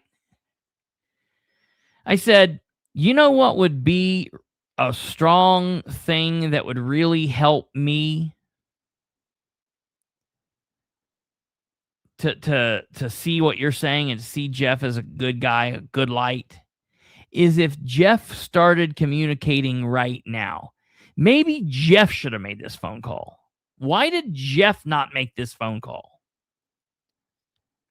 Okay. So we got off the phone at that point, and it was done, and I just felt crazy. Then, ladies and gentlemen, I see the Star Press article. I want to put that up because there's people that said they didn't get a chance to see it. So I'm going to put this up so you guys can see this. We'll read it here to y'all and let you guys see this as well. I thought this was interesting. Ex-candidate, this is Audie, vows police will be needed to eject him from meetings. You like how the paper does things? Like, he said that, but there was a little bit more nuance to it. Okay, whatever. Local residents expressed concern, some angrily, over changes planned in how Muncie City Council conducts its meetings. At a meeting on the evening of Monday, January 5th, Republican Jeff Green was elected as the council's president. In a 5-4 vote, Green unseated Democrat Harold Mason, who was council president in 2025. And then here's a picture of this weirdo. Oh, do you think that was not appropriate? Do you think that was uncontrollable? Think that was foul, calling him a weirdo? He looks like a weirdo. You know, I know that's not nice. Like, look, I'm a fat slob, whatever. I get, look, I got nobody. But this dude's a weirdo. Okay? Whatever. Republicans gained a majority. And what a weird sentence here. Republicans gained a majority through no election or no real action in 2025 when two trans politicians, Democratic members Jerry Dishman and Brandon Garrett, transitioned to Republicans. After Mason handed Green the president's gavel doesn't this seem weird? After Mason handed Green the president's gavel, doesn't it make it seem like Mason did it? After Mason handed Green the president's gavel, Mason announced changes, but it was Green announced changes will be made in the manner in which the council meetings are held. Starting next month, we're going to insert a little chip in your hand. I thought these people were against stuff like that. Starting next month, we're going to have public comment at the beginning of the meeting and not at the end, Green said. When you come to speak, you will give your name and address. Listen, I'm going to tell you something. My great-grandmother, all these people are preachers and in church. Everybody's real churchy. We're all just real churchy. My great-grandmother, a German, so don't mess around with that, okay? Just telling you. She used to say, there's two kinds of snake. A religious woman, okay, definitely a believer in Christ. So there's two kinds of snakes in church, a rattlesnake and a copperhead. And you don't have to worry about the rattlesnakes that are in church because they let you know where they are and you can stay away from them. But the copperheads, not too easy to find. And those are the ones that get you. So I'm just telling you. Yeah, Beckwith, Tim, this dude, I'm not going to be rushing to any of these churches anytime soon, you know? And as I said last night, maybe Jeff Green's a good guy, but starting off that speech and doing all that, it just makes me think he's not a good guy. Okay, I'm sorry to all the people out there that know him personally, and he's a good guy to you. Listen, I have to call him out because he's an elected official, and because of that, you don't like me, and you think I'm being mean to him, but he should know better, but he doesn't, and he acts like a fool to me. Given the reason tonight's episode was rules, tools, and fools, local and state politics in 3 words. Okay. Their pronouns are shut and up. Oh, God, that's hilarious. Starting next month, we're going to have public comment at the beginning of the meetings and at the end, not at the end, Green said. When you come up to speak, you will give your name and address. Each speaker will be given 2 minutes to address the council, he said. Comments on ordinances will be made to the meetings where they will be voted on, not when they are introduced, the council president said. Comments will be very carefully spoken, Green said. We're not going to use foul language. We're not going to heckle other people. We're going to conduct ourselves in a civil manner. We will not put up with language nor attitudes that are incorrect. That would cause dissension. We want people to get along. Councilmember Nora Powell, a Democrat, said she objected to limiting public comments to 2 minutes per person. Councilmember Sarah Gullion, also a Democrat, suggested Green's proposal be reviewed by the council attorney Jagan Arnold. Later in the meeting, some members of the public expressed concern over having to provide their addresses before speaking. Cheryl Swingley suggested speakers provide the township where they live rather than the addresses. No townships. No, you don't need to do that to speak. Just get up and speak. Dear Lord. There's been a long, and then listen to this line. There has long been speculation that many who address Muncie City Council do not live in the city limits. What? Oh, God. There Bilbrey is, still reporting from Winchester. It's hilarious. I'm like a no man in no man's land. Winchester told me I was too Muncie for them. Muncie says I'm too Winchester for Muncie. This is where I was born and raised. Okay. Audie Barber, who, let me tell you, does absolutely live inside the heart of Muncie. He lives here. Audie Barber, a Muncie Democrat who has run for political office, said Green was wanting to shut the public up. Barber said a 2-minute limit on comment was not fair. The Muncie man called the proposals bullshit, then noting he would not be allowed to use such language at a future council meetings. I have a question.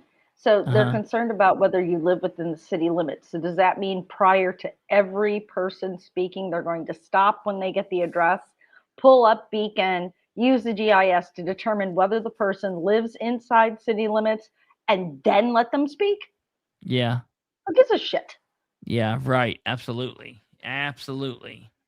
Yes. I live in the county, but I shop in the city all the time. I work in the city. Yeah, right. Like that's yeah. Just because I don't live in city limits doesn't mean that I'm not involved with what goes on in the city in any manner, shape, or form. Yeah, right. Absolutely. So why is that even Absolutely. a point? Dude, it's so crazy. I've never understood it. I have never understood that. What I want to do is I want to move to Muncie, Illinois. I want to get a house in Muncie, Illinois. And then come back and speak. It wasn't in the paper today, Audie. It'll probably be in the paper, and it probably won't be in there tomorrow either. It'll probably be Wednesday or Thursday. No, it'll probably be, yeah, tomorrow is Wednesday. It'll be Wednesday or Thursday probably before you make the paper. Audie, a Muncie Democrat, has run for political office, said all this. Now I'm really mad because you're wanting to shut us up, and that's not right. And I guarantee you will have to escort me out of here with police officers every time from this point on, because I will be here, and he will. Then listen to this bit. This is hilarious. Another local resident threatened to sue the council repeatedly, if necessary, if their meeting violates his rights.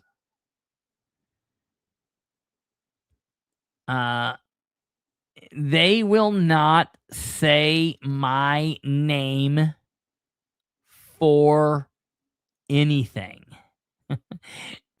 I love this. Like, now I'm in a goal. My goal is to never be named in the paper. That's funny to me. Like, they literally had to go out of their way to do this. Listen, I don't know one single Muncie resident. I don't know one single one of those. I don't know what they are. Whatever. Also on Muncie, the council approved a no parking areas near Westview Elementary in a bid to reduce traffic congestion and resulting disputes at the beginning and end of the school day. You know what's interesting is the paper didn't say anything about the fact that the council also voted on Ordinance 3-26. Now, we'll get there in just 1 second, but I want you guys to hear from a couple of these citizens that spoke about random things. Last night, I let you hear my speech, so we're not going to listen to my speech again. And I let you listen to Chip Taylor, so we're not going to listen to that again. But I want you to hear from a couple of other people that spoke. Okay? We didn't listen to all of Audie's, so we're going to play Audie's. I just let you listen to his address.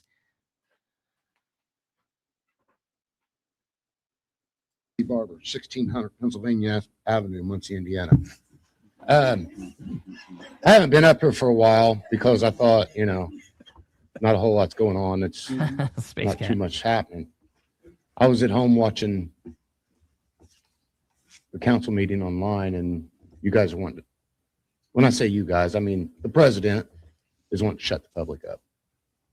Comments before the meetings, before anything's discussed, is wrong. When you get up here and you're introducing these ordinances and stuff, I've been up here a lot of times in the last 5 or 6 years, that when there is enough people in this room, which is quite a few tonight, because when I first started coming up here, there wasn't that many people here. but now that we've had pretty good meetings and stuff, when them people get up and speak, they've changed some of them members, maybe not you guys, but they have changed votes on that council because they're out here speaking about it. Look And at we're him being wanting to shut 'em up, disorderly. and that is not right. If you can't afford the extra 30 or 40 minutes a night Hello, on Pam. one night a month, resign. Uh-oh. This he's is being crazy. disorderly. We pay you to come in here one night a month. You do all Yes. your other stuff on your own time. We pay you all one night a month here. That's it. $1,400 a month, whatever it is. That's it. Plus your insurance. That's it. One night a month. And if you can't afford more than 2 or 2.5 or 3 hours to be in here at this council meeting, put your letter in right here. This man will accept it. More than happily accept it. Because I don't that's what know. you're doing. I don't know why he's pointing to the the council attorney. I guarantee the council attorney is like, what? I will? Why will I do that? You're wanting to limit got a them to point. 2 minutes. Most people get up here, are so nervous that they can't even get it out within the first 2 minutes. When I first started coming up here, I couldn't do it. And I still get nervous.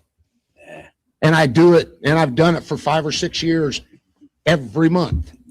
Limit it to 2 minutes. That's not fair. That's not fair, and that will reflect on the next election. And who's ever bullshit idea this is, because I can say it this month, can't next.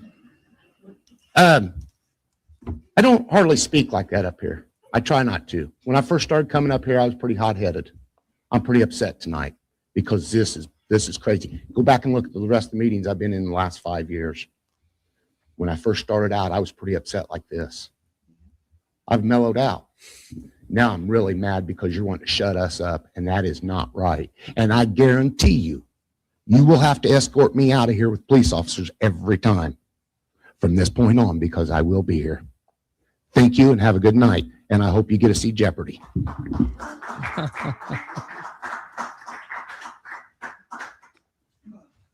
Yeah, right. Anyone else? Mm-mm. Sorry, this is it. I was thinking about Jeopardy. Anyone on the council have anything?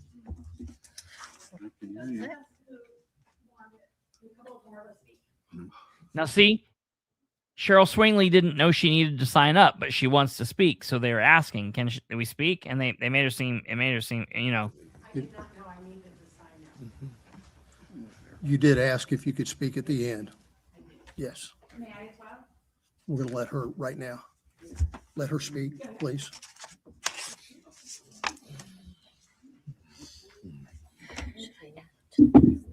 Cheryl Swingley, and a suggestion, instead of giving our addresses, maybe we give our township or something. I don't like giving my address personally. You already did, so. Yes, I did. I'm concerned about your rules. Did you have any consultation with the other members of the council before you imposed these? No.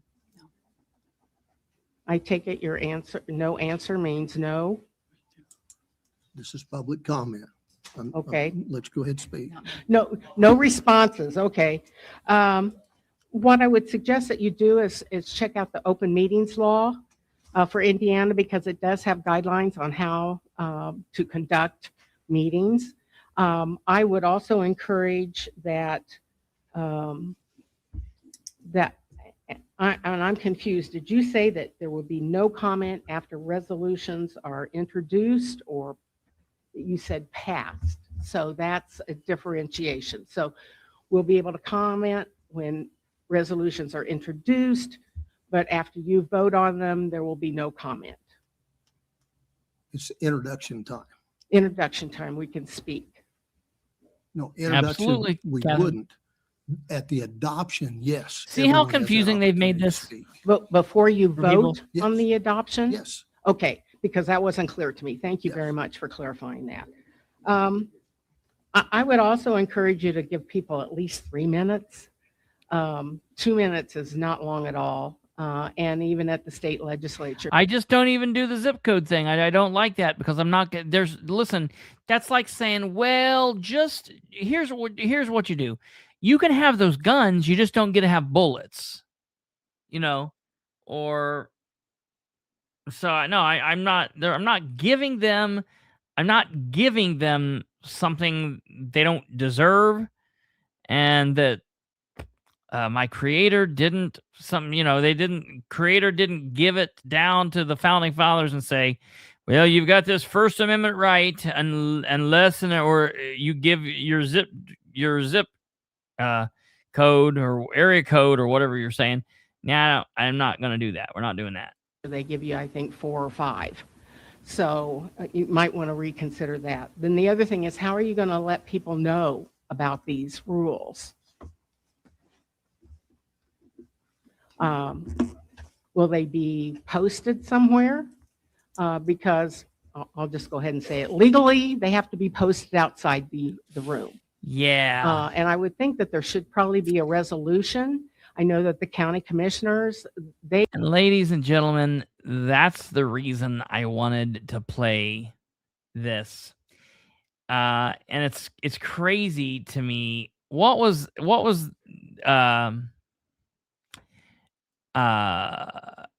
give me 1 second here. What was the horrible JD decorum House bill? 1335? 13 let's see. Indiana.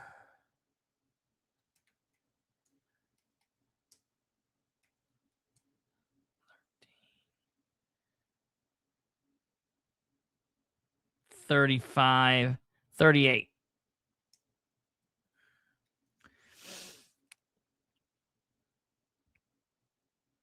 Okay.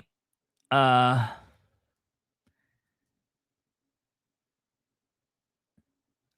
want to read to you House Bill 1338 that got passed a couple years ago.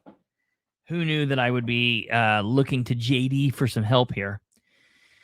Security of property and meeting decorum allows the governing bodies of certain local government agencies to adopt rules or policies governing the conduct of meetings. Provides that a rule or policy may provide the presiding member of the governing body of the local agency may, 1, issue warnings to disruptive attendees and direct them to leave the meeting on the 3rd warning, and to direct law enforcement officer to remove disruptive attendees. Provides that rules and policies must be posted at the meeting entrance or announced before taking public testimony.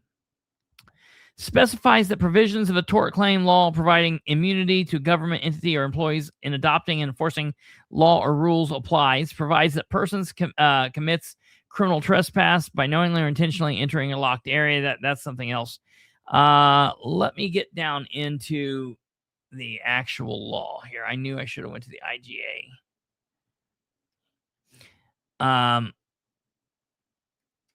Give me a second here. I'm going to IGA. Legislation by bill for, I think it was 23. I can't remember. House Bill 1338.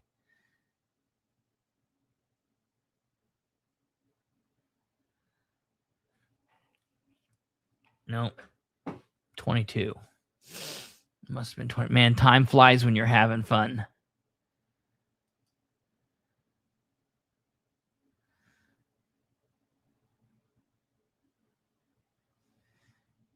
And 38.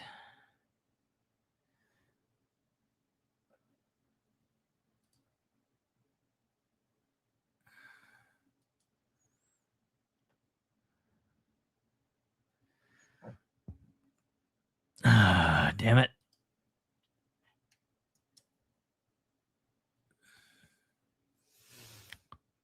What bill was this? Passed on March 2024. It was 2024.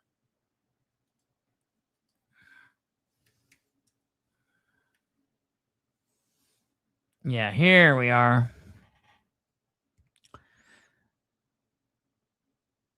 Let's see here.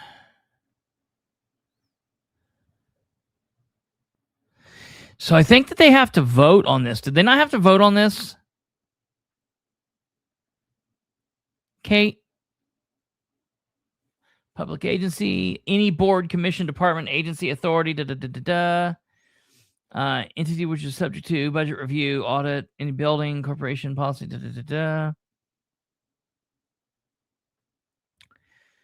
okay, here, let's get down into it.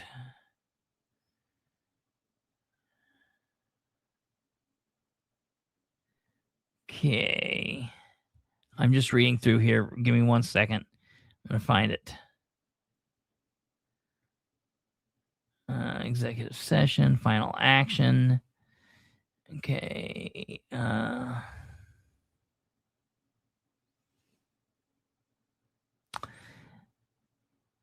Okay. Governing body. Okay. The governing body may adopt reasonable rules or policies governing the conduct of a meeting, including any of the following: reasonable restrictions on the time allotted for attendees to speak, reasonable steps to maintain order during the meeting with respect to attendees and elected officials of the governing body, a procedure for a presiding member of the governing body to issue warnings to attendees who disrupt a meeting subject to subsection G. The procedure may provide that attendees receive 3 warnings. The presiding member of the governing body may issue upon a third and final warning a direct an attendee to leave the meeting and a law enforcement officer to remove the attendee. Are you pointing something to me? What are you doing? What? What? Yeah. Absolutely, 100%. Absolutely. The governing body must notify attendees of any rules or policies that are adopted under this section by posting the rules or policies in a visible area on the entrance of the meeting location, or making announcement of the rules or policies at the meeting before taking oral public comment. Nothing in this section may be constructed as prohibited by law enforcement. So the number one thing is, here's what's going to happen. And this is what's going to bother me. So Jagan Arnold, the council attorney, is going to look at this. He's going to research this, and he's going to come back and he's going to say, Green can do everything that he's doing because of this. And number one, I'm going to say this has not been in place in the city of Muncie during the entire time that this was there, and nothing's been going on. They do not need this. We do not need to fix a problem that is not broken. But moreover, I'm not going to give it an address, okay? I'm asking other people to not give your address. You do not need to give an address to speak to the council. But when I get up and I want to address them, and I want to call right now or out for something, and I want to call the council out for something, and they tell me I can't because I'm not being correct and my attitude isn't right, and they think that they can give me a warning and then call me out for redressing my government, we are going to have another issue coming, okay? So just saying that. No one's going to be in danger, but that's that. So Cheryl Swingley was absolutely right. I want you to hear what Sarah Vitale has to say here. Okay, listen to Sarah. Can I make a comment when you? If you'd like to make a comment, I- just a moment. I'll please. wait till after Dr. Vitale. Okay. I'll wait till after Dr. Vitale. Thank you. Sarah Vitale, I forgot to say earlier that my views don't reflect my employer.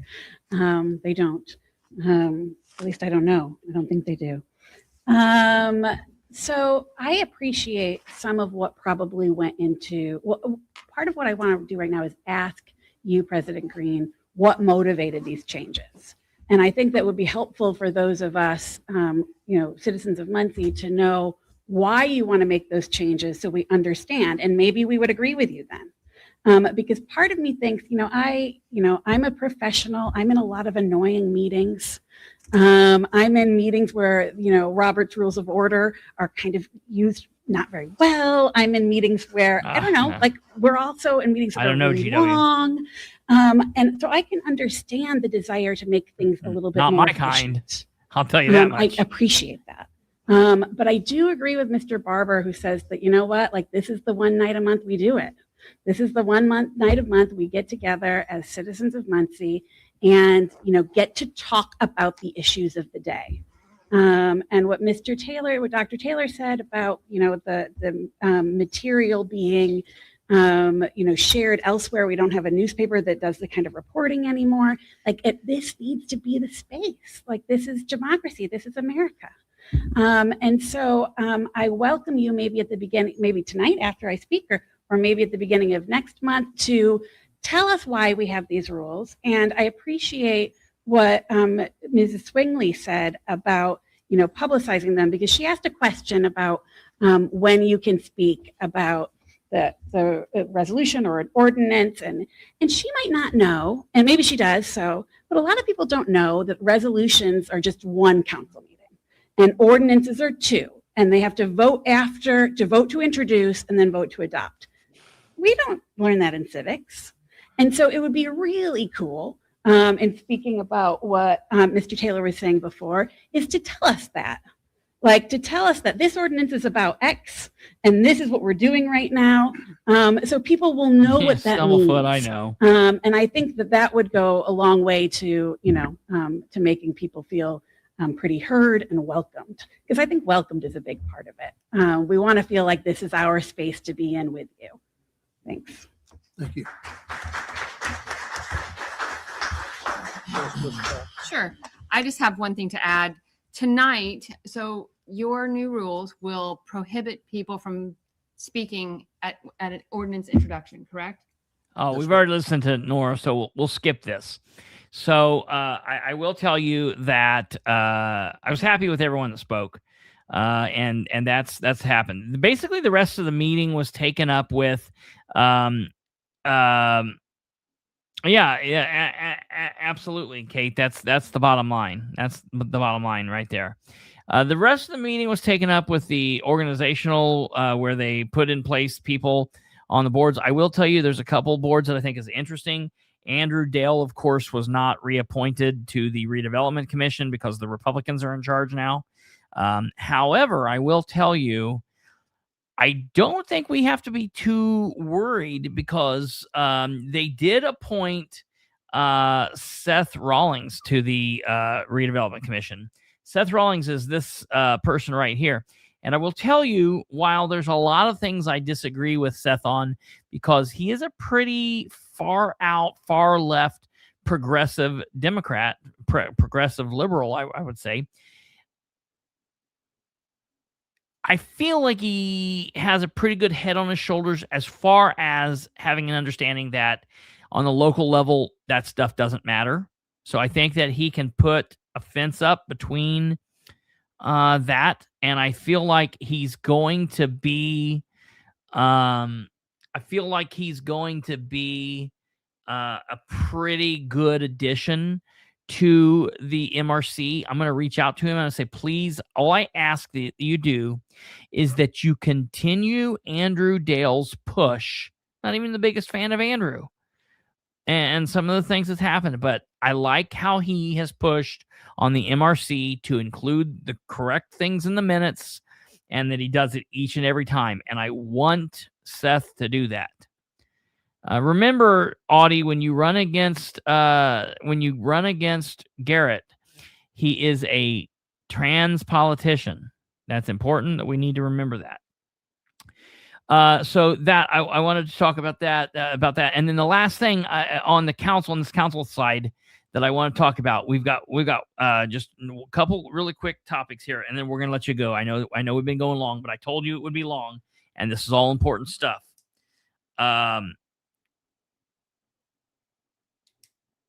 So the council, thank you, Stumblefoot. Thank you, brother. You don't have to do that, but I appreciate that. I appreciate that tremendously. Thank you. I love it. Thank you, man. I appreciate that. The council did vote to pass Ordinance 3-26. And they did so. It was quite interesting. I'm just going to play this part for you here. Yes. Mr. President, I would like to nominate Mr. Dishman. I second that. I wanted to participate. Thank you. 3 Resulted from the focus groups discussion. Josh. and requirements.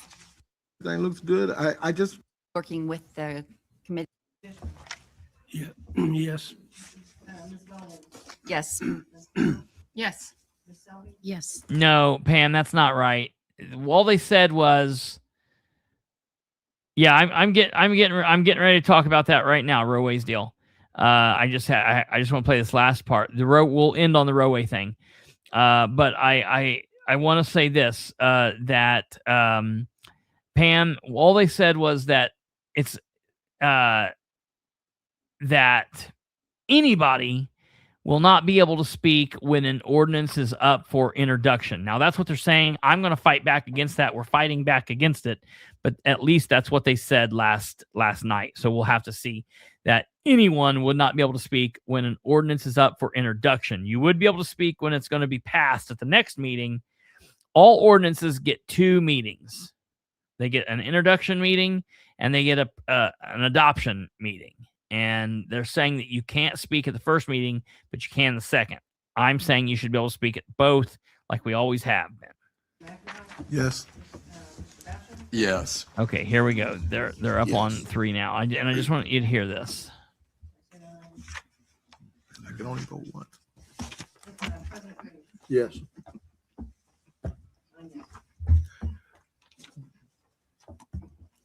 Introduction for ordinance 2-26. Ordinance 2-26 being a on. resolution. If the council Yes. would, thank you. Good evening meeting, at which time Board Member Carnes, Chair, for reference, her front yard, approved shade, PhD, Professor of Geography. In city government, and I think that To action 3-26, an ordinance of the City of Muncie amending section 32.39 of the City of Muncie Code of Ordinances, prerequisites to action on ordinance, resolution. Listen. Mr. President, I make a motion that we adopt ordinance 3-26. Introduce. Whoa, Dale Basham was the person who made the motion that we adopt this. So they gave him a little bit of saving face here, okay?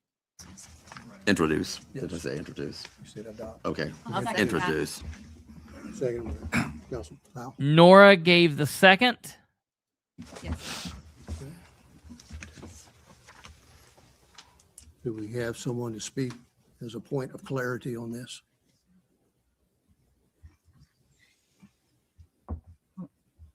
my name is Alex Kluber, 3908 West Silver Lane, and I just want to say that I support ordinance 3-26.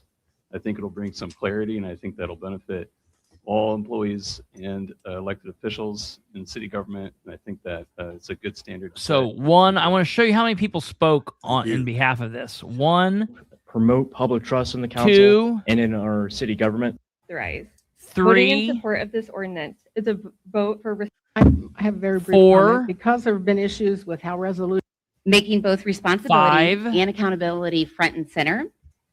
This ordinance is not up for adoption and tonight. then This is listen to this. Public trust, even when Then doing so listen to means Jeff. stepping outside thoughtfully and in the best. Ladies and gentlemen, I'd like to make this clear that this ordinance is not up for adoption tonight. This is simply introduction. Okay. Okay, but are your ears closed? Are your ears closed? Are you not able to hear this stuff? Because you're hearing it now, can you not carry that over to February? Yeah, Mr. Overton, if this is an introduction, how are these people able to speak on this? You know, we both agreed that I'm an outlier, that most people don't know. I agree with him.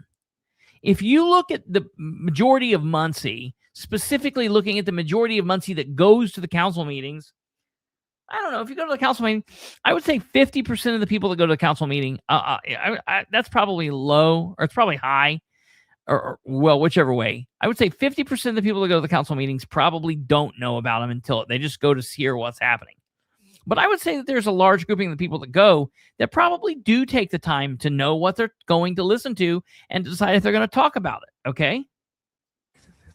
Some of you in your speech was saying adopt. We're not there to that point yet. But they're wanting you to adopt it in the future, you tool. Yeah. He can't be this. Is he this dumb? Are they this dumb? Kate's head is shaking. Okay. Want you to know that. Melinda Bassinia, Muncie, know Indiana. These positions are not those of my employer. Right. Okay. This lady and this lady. Or we should be encouraged, welcomed to give. And something this- I've been no, championing and for. Cameron. So I would very much appreciate your support passing this and then adopting it next month. And It's not a Audie. whole lot, but we still pay you as elected officials to do that work. And if you don't want to do it, you get it 2 weeks ahead of time. If you don't want to do it, resign your. Yes. Yes. Did you say my name? Mr. Green needs to be the last on the list as president, and since we switched presidents, that's thrown off by the names. Whether you said it or not, I vote yes. Thank you. Mr. Mason, Yes. President Green. Yes. Moving on, ordinance 4-26. Now, no one says it. They used to say it. I think I'm gonna make a recommendation that they say it. I'm also gonna make a recommendation that the attorney's desk and the clerk's desk get microphones, because we need to be able to hear what they're saying, and it's ridiculous that we can't. They shouldn't have to stand up to speak. They should be able to speak into their microphones, but they should announce when something passes or fails and what the vote is. So I'm going to make that, if I can get it in my 2-minute allotted time without giving my my address. I'm not going to go get to next meeting on time, and I'm going to purposefully not get there on time. And I'm also going to want to sign up to speak. And if they don't let me, we're going to have a problem. But so that passed, ladies and gentlemen. They did do the right thing, and it didn't pass. It didn't pass. They adopted it. So we have to go back next month and hope that these people pass it, or at least that it passes by 5. So we're almost there. We'll see. So that's that. Kristopher, the city council meeting next month is going to be in the middle of your surprise. So you might actually be in a bit of a time crunch to try to get there. I mean, Yeah, you might that's true. genuinely be running late. That's true. That is You've got true. a pretty busy time right Well, around that council meeting. yeah, I'll tell you. Yeah, we haven't talked about that again. I'll bring that up more tomorrow. Maybe the surprise. I'll be able to take a little pause from the craziness to attend this meeting. But you are right. I might be running a little late, so we'll have to see what happens. That is great. That is something I agree with. I guess I was having a stroke. Ordinance 4-26. Okay, so that's what they did. There's that. If you want to see the rest of the council, go on and watch it. There are some good points, but we've covered the most important thing. We'll have to just wait and see what goes on. All right, the last thing that we're going to talk about tonight, and this is very important as well. I noticed this the other day.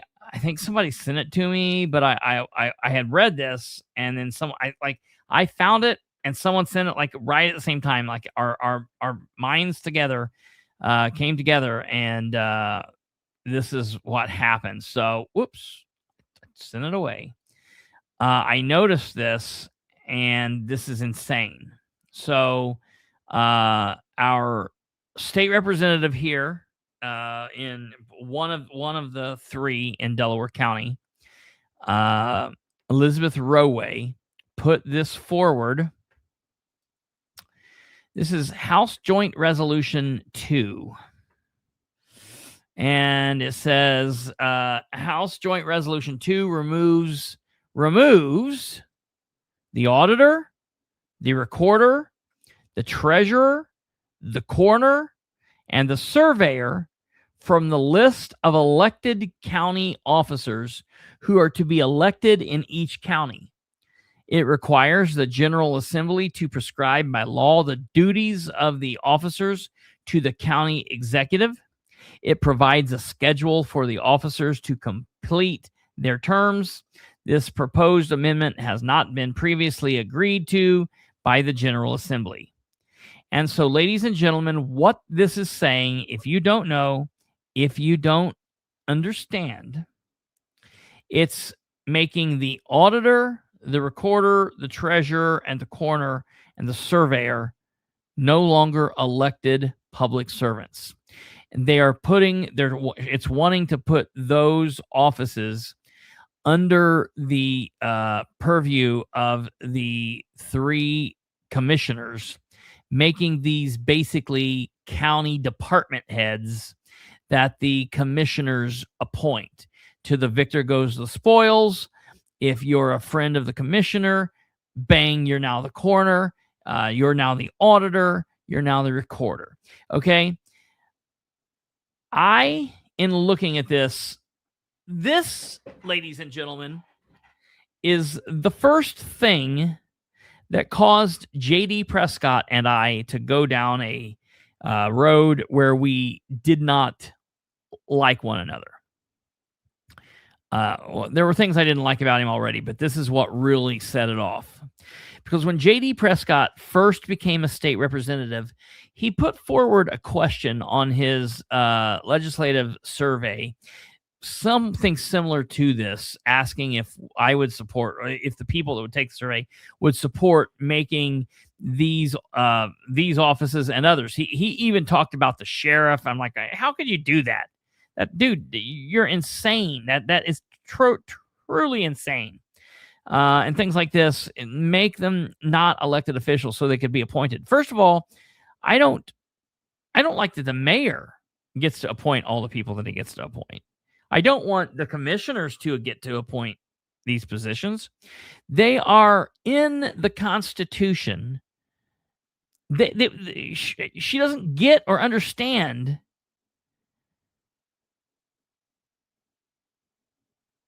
that this is a major change. I don't want this much power given to these people. I do not want these idiots taking this away from us. What's Bartlett saying? The second will have to happen in the next session of the General Assembly. Okay, so this is to do a constitutional amendment. Yeah. So this has to pass the assembly in 2 back-to-back sessions. Yeah, and yes. then it will go onto the ballot. Right. But we don't want it to get that far. No, this is fucking stupid. Let's consolidate even more power in 3 people's hands. Yes. Yeah, absolutely. I'll pass on that. Like we don't need that. We don't want this. We need to contact our state representatives and our state senators and tell them that we do not want this. Do not vote this. Do not support for this. We do not need this. We do not want this. Rowray needs to be I was gonna say Rowray needs to be blown up. Her phone. Okay. Rowray's phone needs to be blown up. People need to be calling her, emailing her, texting her, so much so that she pulls this. This is not something she needs to know that this is ridiculous, that she is ridiculous, and that we are not in alignment with this. And she needs to know that she's in trouble for this. Let me see what you're saying here.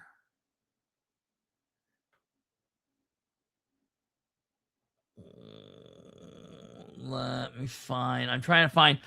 Did you put it on my post? I'm scrolling down to it here.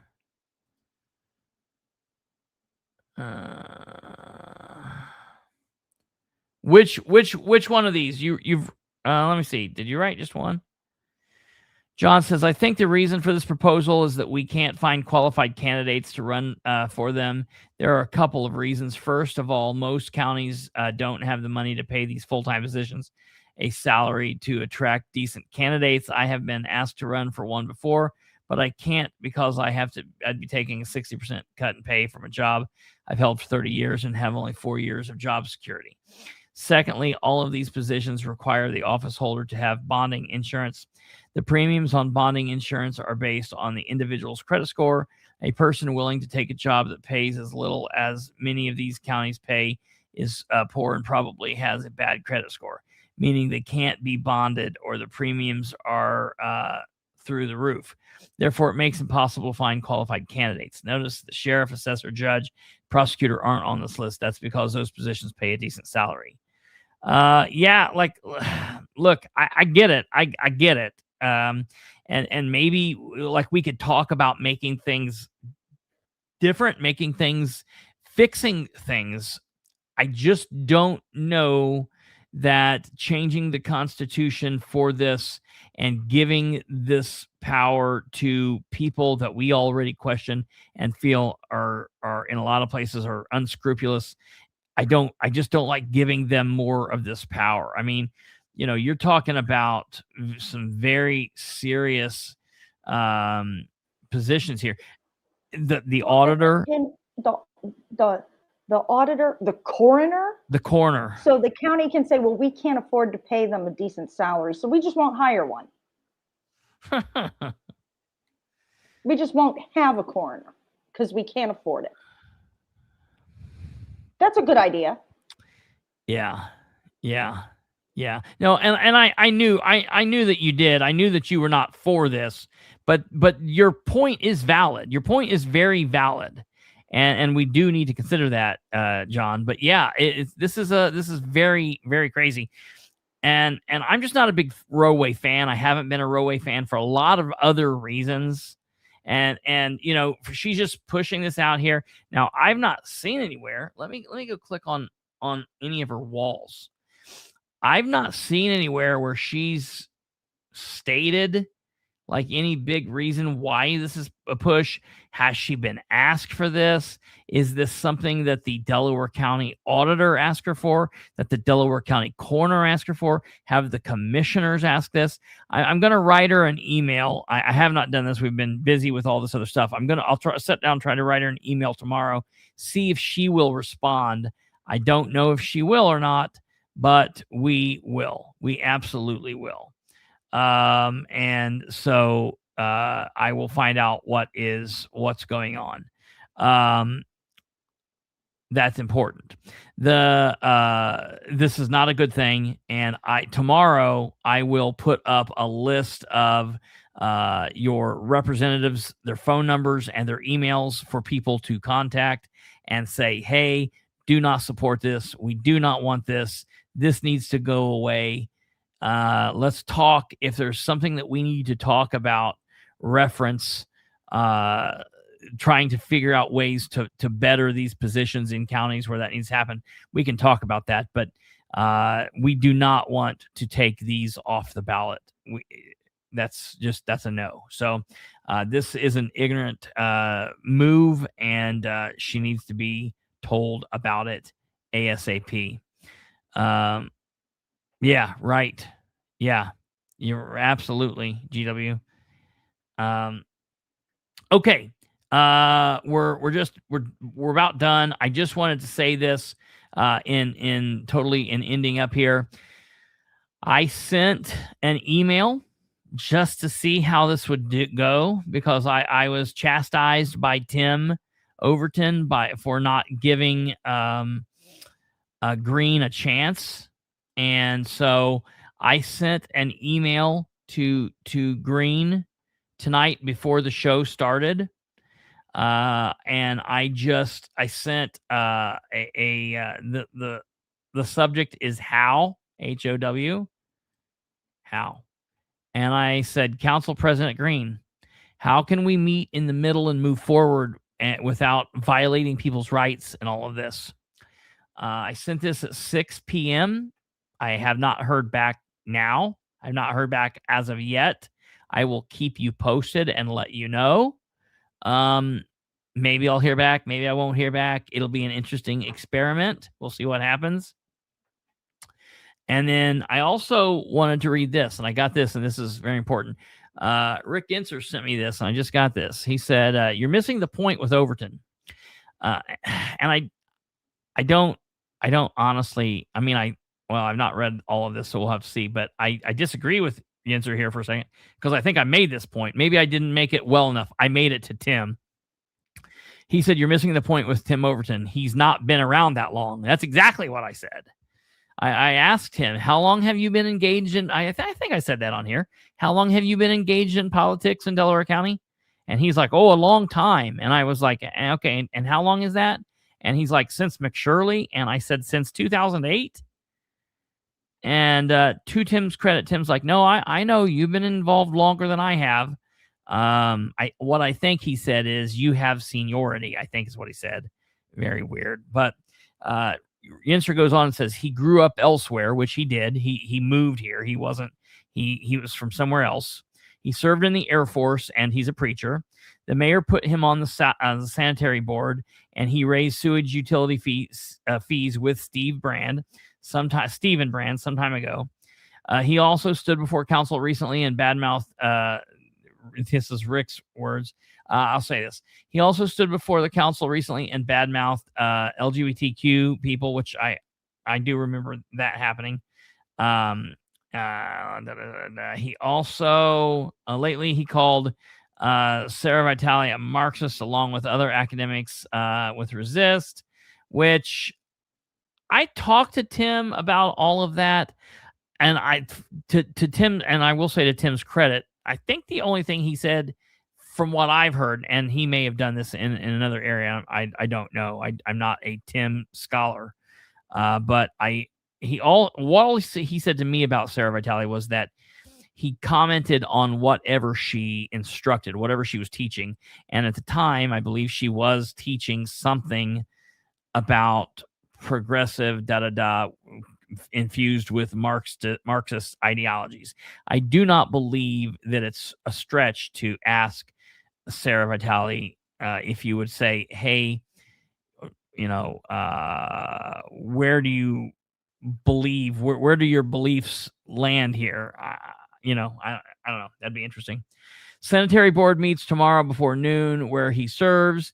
They have comments before the meeting and limit to 2 minutes. So that's that. So just wanted to talk, say what Rick had said there, because Rick's got some interesting points from time to time.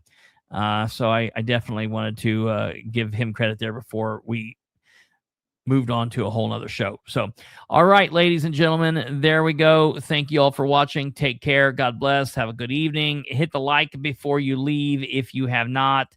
Be sure to share the show with people that you know from the Muncie area, specifically Delaware County. And we will talk more about this Rowray thing as we go on. I want to send her an email and give her a chance to blow me off or to answer the question. I would like to know if people in her district, if she's been approached by these people in her district and asked for this. This is something I would like to know. So, all right, you guys, thank you very much. Take care. God bless, and goodbye.